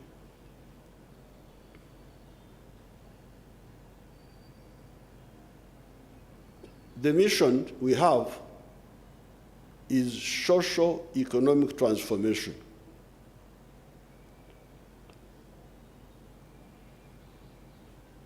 The society must change, must modernize. We can't go on the way we have been before colonialism. Then governance. Governance that gives satisfaction to the society so that the people say, yes, I'm happy, which is what the Chief Justice was saying, that when I come next time, he will be smiling because the people are happy with what he's doing. And then justice. Socio-economic transformation, governance, and justice. The crucial elements, in my view, are the following 5. Number 1, protection of life. No killing. No extrajudicial killing. If the police, the DPP, the judiciary could highlight this, you kill a person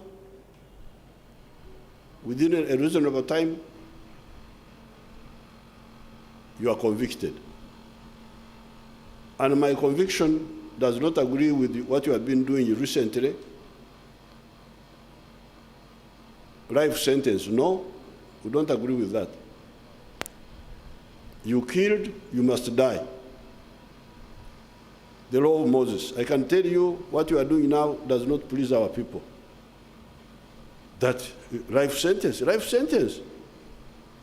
Then after some time, I don't know what, the person changed in prison, is forgiven. This is not good. It's true I have hanged only 2 people since I've been in the government. Only 2. Sebirumbi and Obura. But let the person be condemned to death and forgiven. But he knows that I was Naringenda.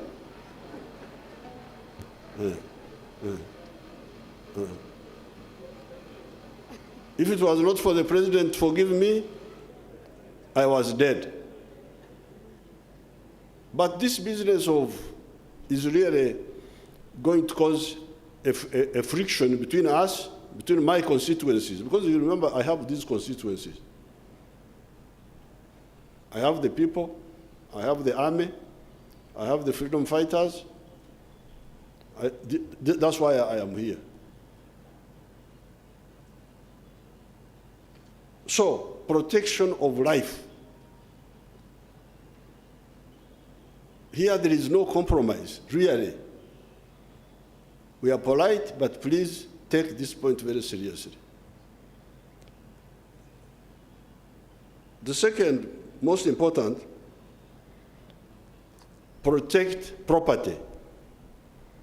Property, whether public or private. Don't allow anybody who damages property, rioters destroying people's property,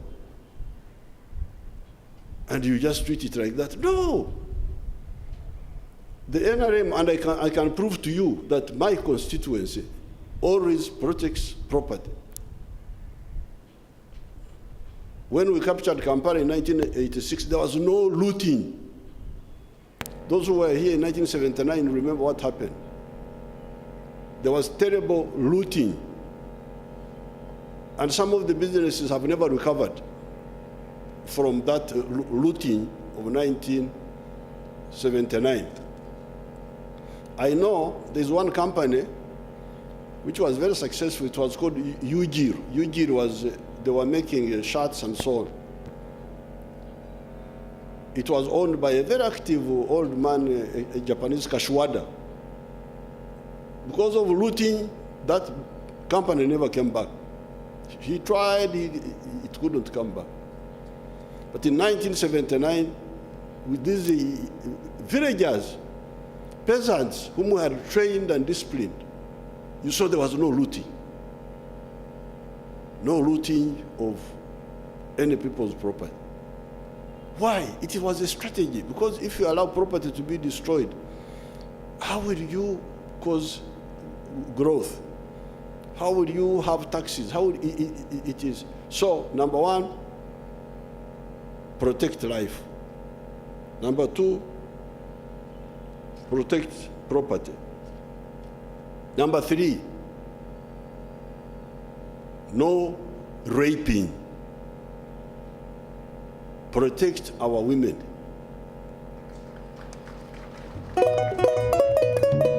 Anybody who rapes, who defiles a girl must die.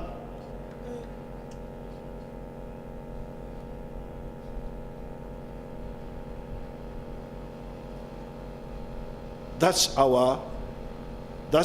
are the views of my constituency.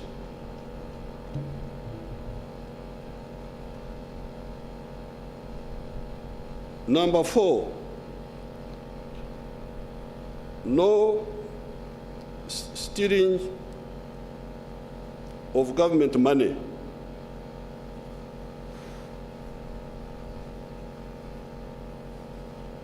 Government money, stealing government money, embezzlement, and corruption.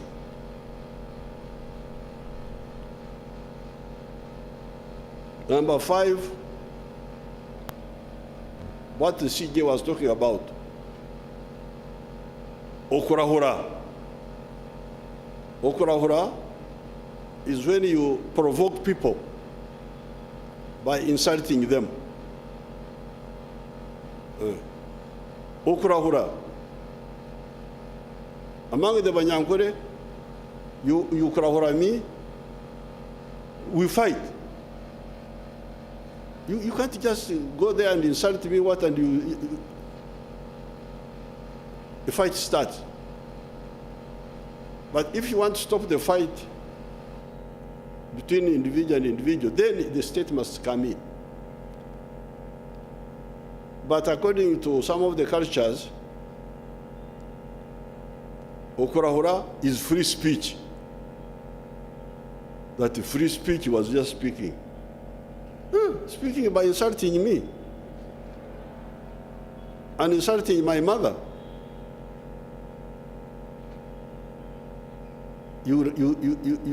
So if you, for me, I would have these 5 as the minimum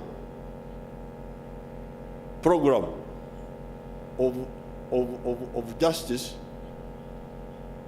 to have stability, law and order, so that the economy can develop. The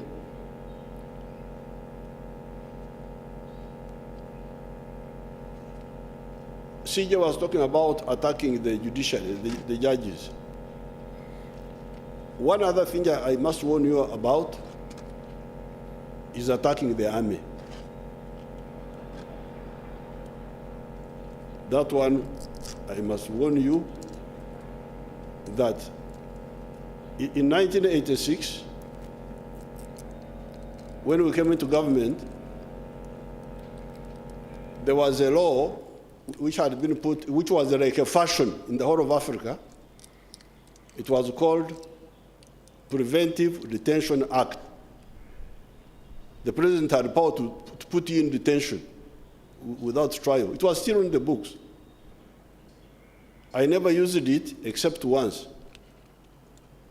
I detained a man called Sarah Mwanga, who was abusing the NRA. I put him there. Until it was amended in 1995. The soldiers are people, some of the, if you look at the recovery of Uganda, it has been by some actors. Number one, the Wananchi, especially in agriculture. I was reading the papers before I came here. The inflation rate in Uganda is coming down. It's now like 2.7, I was seeing in the papers. In other parts of the country, of the world, inflation is going up. I think I saw on the news that inflation in Turkey is like 49%. Today in the news. Yeah, inflation rate 2.7. Why? Because the farmers are producing. There's a lot of food. So these are the primary actors, the Wananchi, the farmers. Then the private sector, the industrialists, the ones who have attracted. Then the army for maintaining peace. And then the scientists, our scientists. That's a primary, those are very, very crucial primary actors. And then the judiciary for Okuramura, for separating those who are quarreling. So therefore, and for the soldiers, they do a very difficult work. Now for you to attack them, and then you think things will,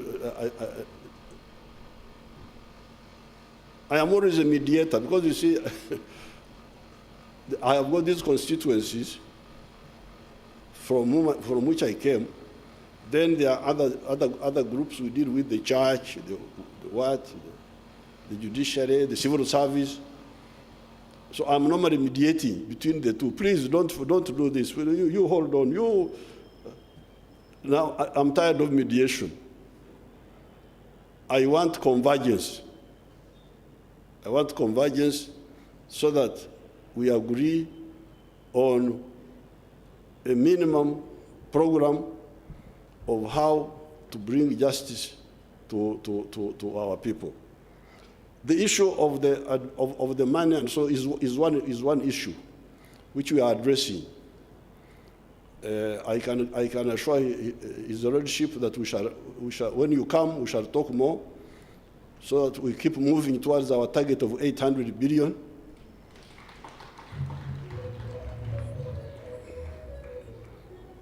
In the medium term, I also met our daughter, Abodo.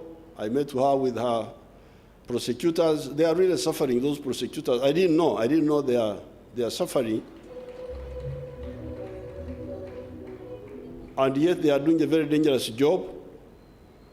That's how some of them were killed. Joan Kagezi was killed because she was fighting these ADF people.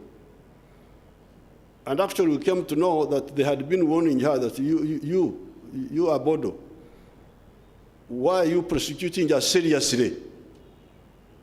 Not a Bodo, Kagezi. You Kagezi, why are you prosecuting, why are you serious in prosecuting? You should be lukewarm. Some of the prosecutors were colluding with the criminals. But the ones who were very strict, like Joan Kagezi, were targeted.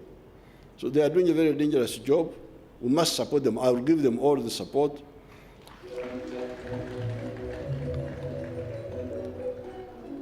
I have already briefed the cabinet on this. We shall move. But also, let us have an organic convergence of the concept of justice. You see, for instance, we are now rolling out a massive program of the parish development model. We are going to change these villages. Your relatives at home want them to change, to go from teach, meich, keken. You don't understand these people, I can see this, they don't know our language. But I can translate it in Rugwere, okorera echida kyonka, working only for the stomach, to working for the pocket, and the stomach and the pocket. But we cannot do it without dealing with the issue of the village thieves. Village thieves are a problem. They come at night, they steal the pigs, they steal the chicken. He's arrested, he's given bail. No. I am mobilizing you. You may get a very huge demonstration here in Kampala by the wealth creators quarreling about village thieves. I think we need to address that issue, to protect the wealth creators in the village. How can we do it? Do it using the law. There is the police, but the law. So we need to agree on these constituencies need to agree. The political people, the NRM people in parliament, the judiciary, for the armed forces we have no problem. It is for us, because at one time I was Chief Justice in Semuto, when the NRA was controlling that area. And our law was very clear. You kill a person, you are dead. You steal, you are punished. And we had our legal system. So I would now appeal to all it's not only the judiciary, because there's also the political wing, the NRM side. I don't know the MPs who are here. Who are here? Are my NRM people here? Who is that one? What's your name?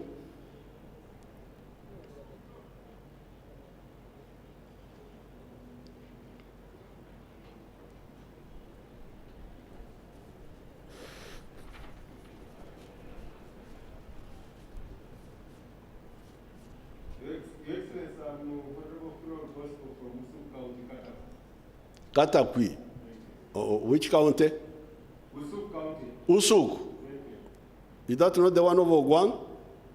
Yes, this is the former constituency for Peter Ogwang, that was went to Mariam County. Oh, okay. So please, let's not have a tug of war, because you see we must agree on the bailable. But the judicial also has a problem, because, for instance, I know some of the elements, and I think the Attorney General was complaining about it, because definitely the issue of bail, the Constitution says bail may be given So it leaves the discretion actually. So here, the legislators did their work. They said, these are bad things. If you do them, you should die. This one, you should do this. However, for the bail, may be given. Now, some of the judicial people don't care about, as the CJ was saying, I'm very happy with that new law, the judicature, something.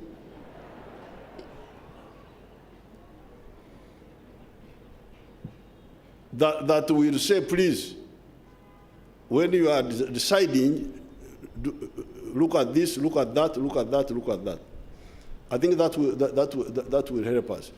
Because for somebody who has killed a person to say, I've given bail, really, you are provoking people. You will get, and that's how you get this, what do you call it, this mob. So therefore, please, remember the constituencies. The Wananchi, the freedom fighters, the armed forces, the private sector, the civil service, the political class, the judiciary. Now, we don't want dictatorship of the political class or the judiciary or the civil servants against the other constituencies, because it will cause a backlash, and we don't want that. I'm very lucky. I happen to come from these constituencies, and I have relatives, friends, the ones I studied with, the ones in the civil service, in the judiciary. We have worked together, so I can be a good mediator between all these. That's how Uganda has been peaceful all this time. But please listen to the other constituencies also. Listen to them. Because for a long time, they are ignored. I don't think this is correct. So with these few words, I wish you good luck in the new year, and we shall work together to solve all the other problems. Thank you very much.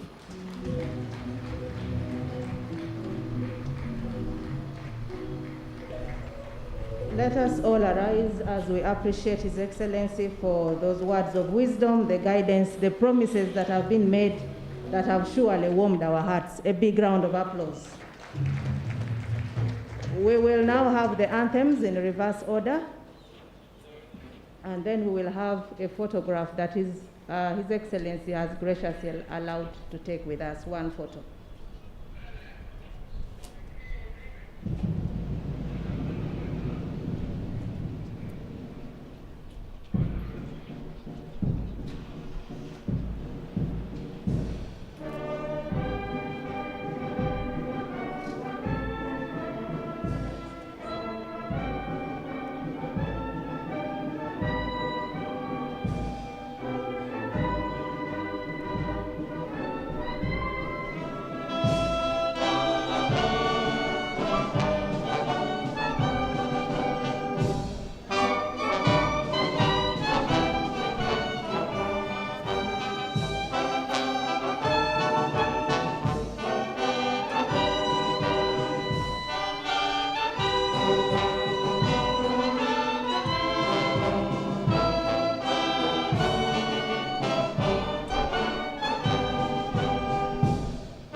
Thank you so much. We will now have the photo in front here. His Excellency will take a photo with the high table. The PRO help us and organize those who are having the photograph.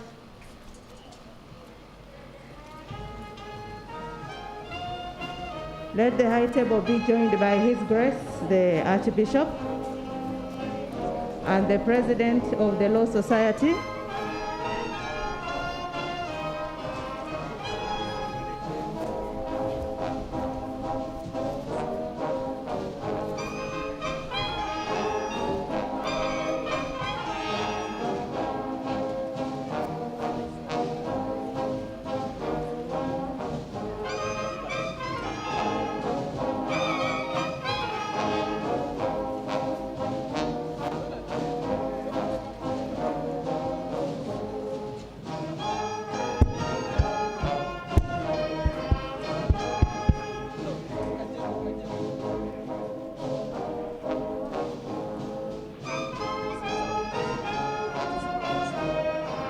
After that photograph, we shall do other photographs. And that one, we shall do it with the Honorable Chief Justice. And I request the team to bring our chairs here. Kindly bring our chairs here and we do other photographs with other.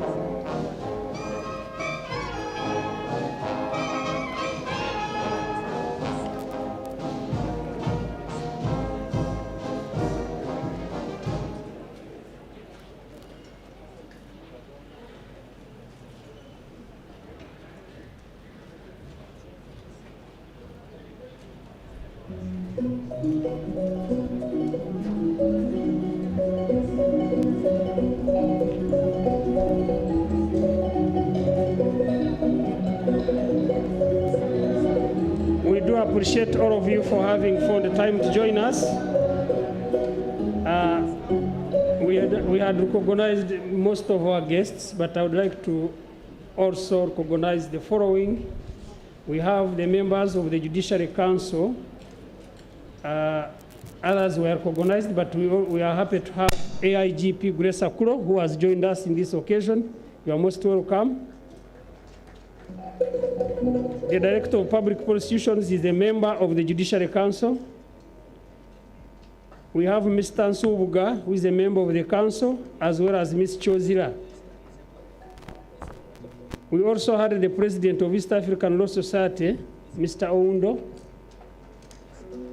And at this juncture, I would like to appreciate all the advocates who were invited and have made it here. Thank you very much for finding time to come.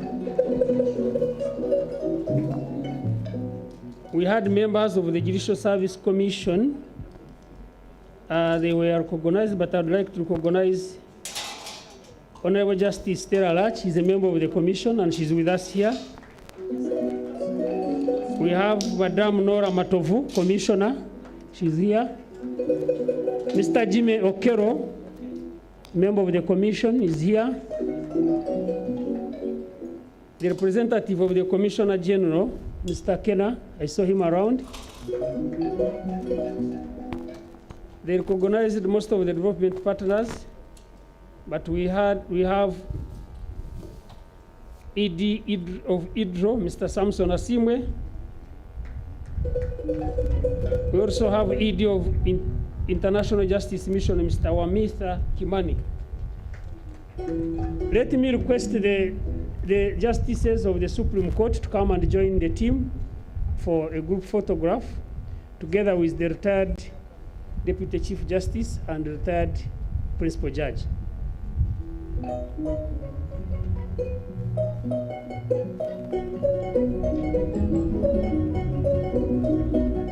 Justices of the Supreme Court.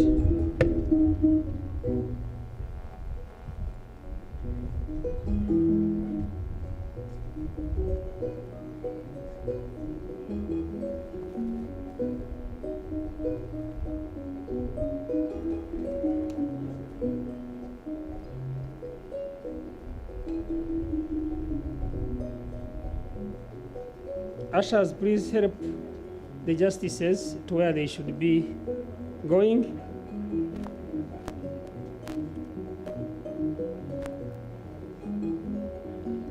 We request request the justices of the Court of Appeal to be also joining in at this stage. Justices of the Court of Appeal. Thank you very much.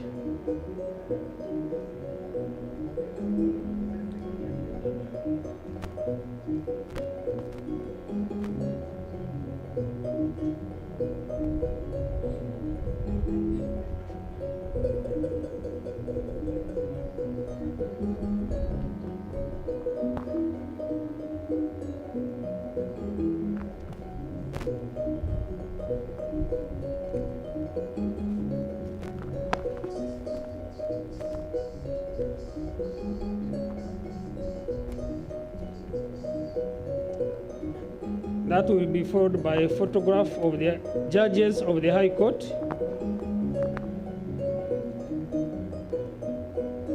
Judges of the High Court, I request you to join in after this one.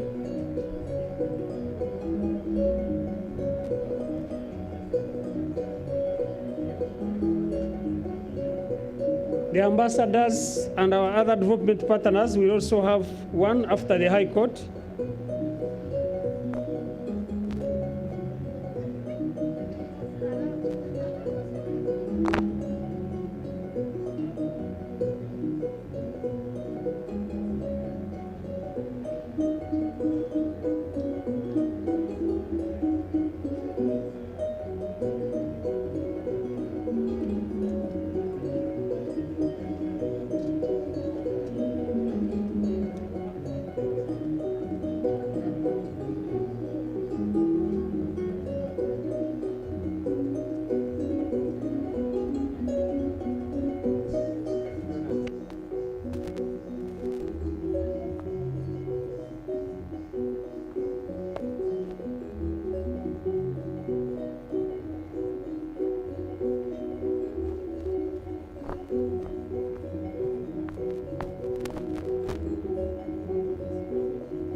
Thank you very much.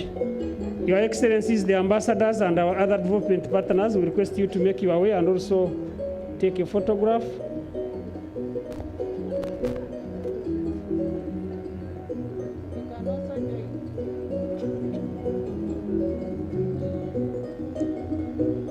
I will request Reverend Onesimus and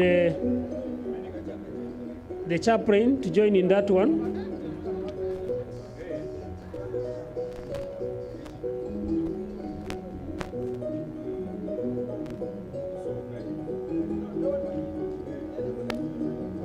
Your Excellencies and our development partners, we can make your way there.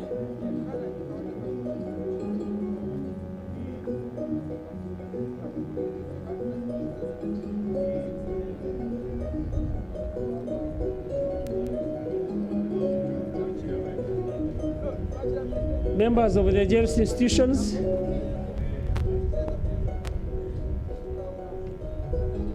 members of the judicial institutions, we shall request you to come forward for a photo. Representative of the Commissioner General, Uganda Law Society, President and East Africa, plus other members of judicial institutions.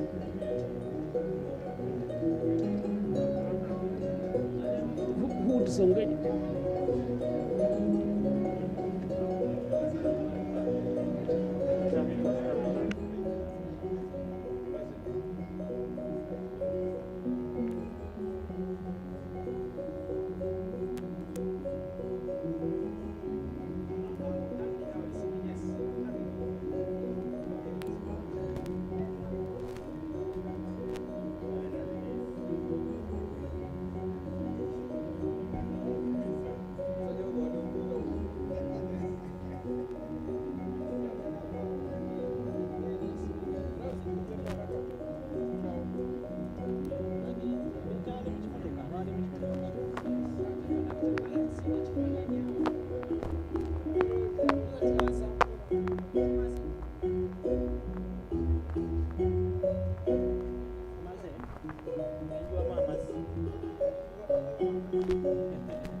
Our registrars will also have an opportunity.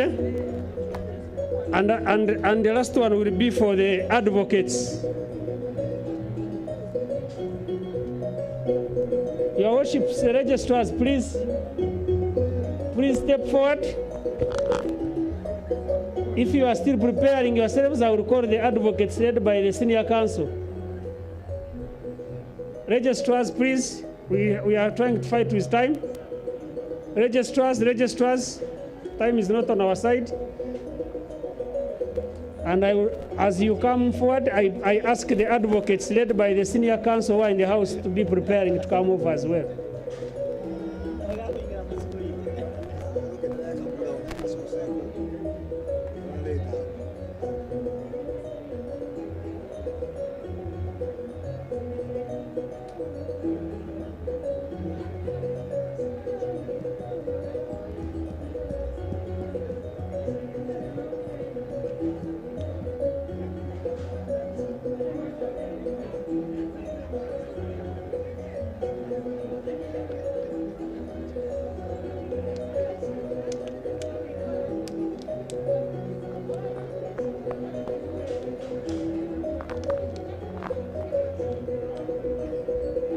Thank you very much. We had one for the advocates. They have missed out the constituents of.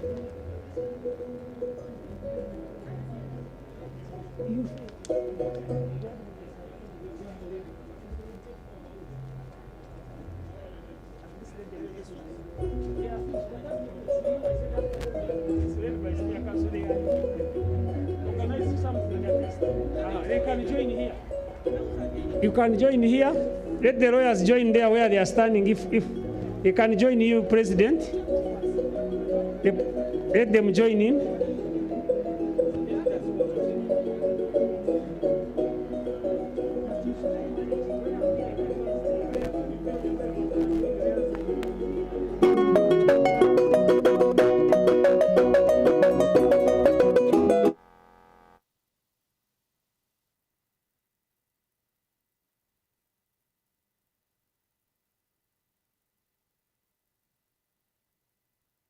All right, thank you all very much. As I said, we have a sherry party, and we shall request the high table to be ushered in by our ushers.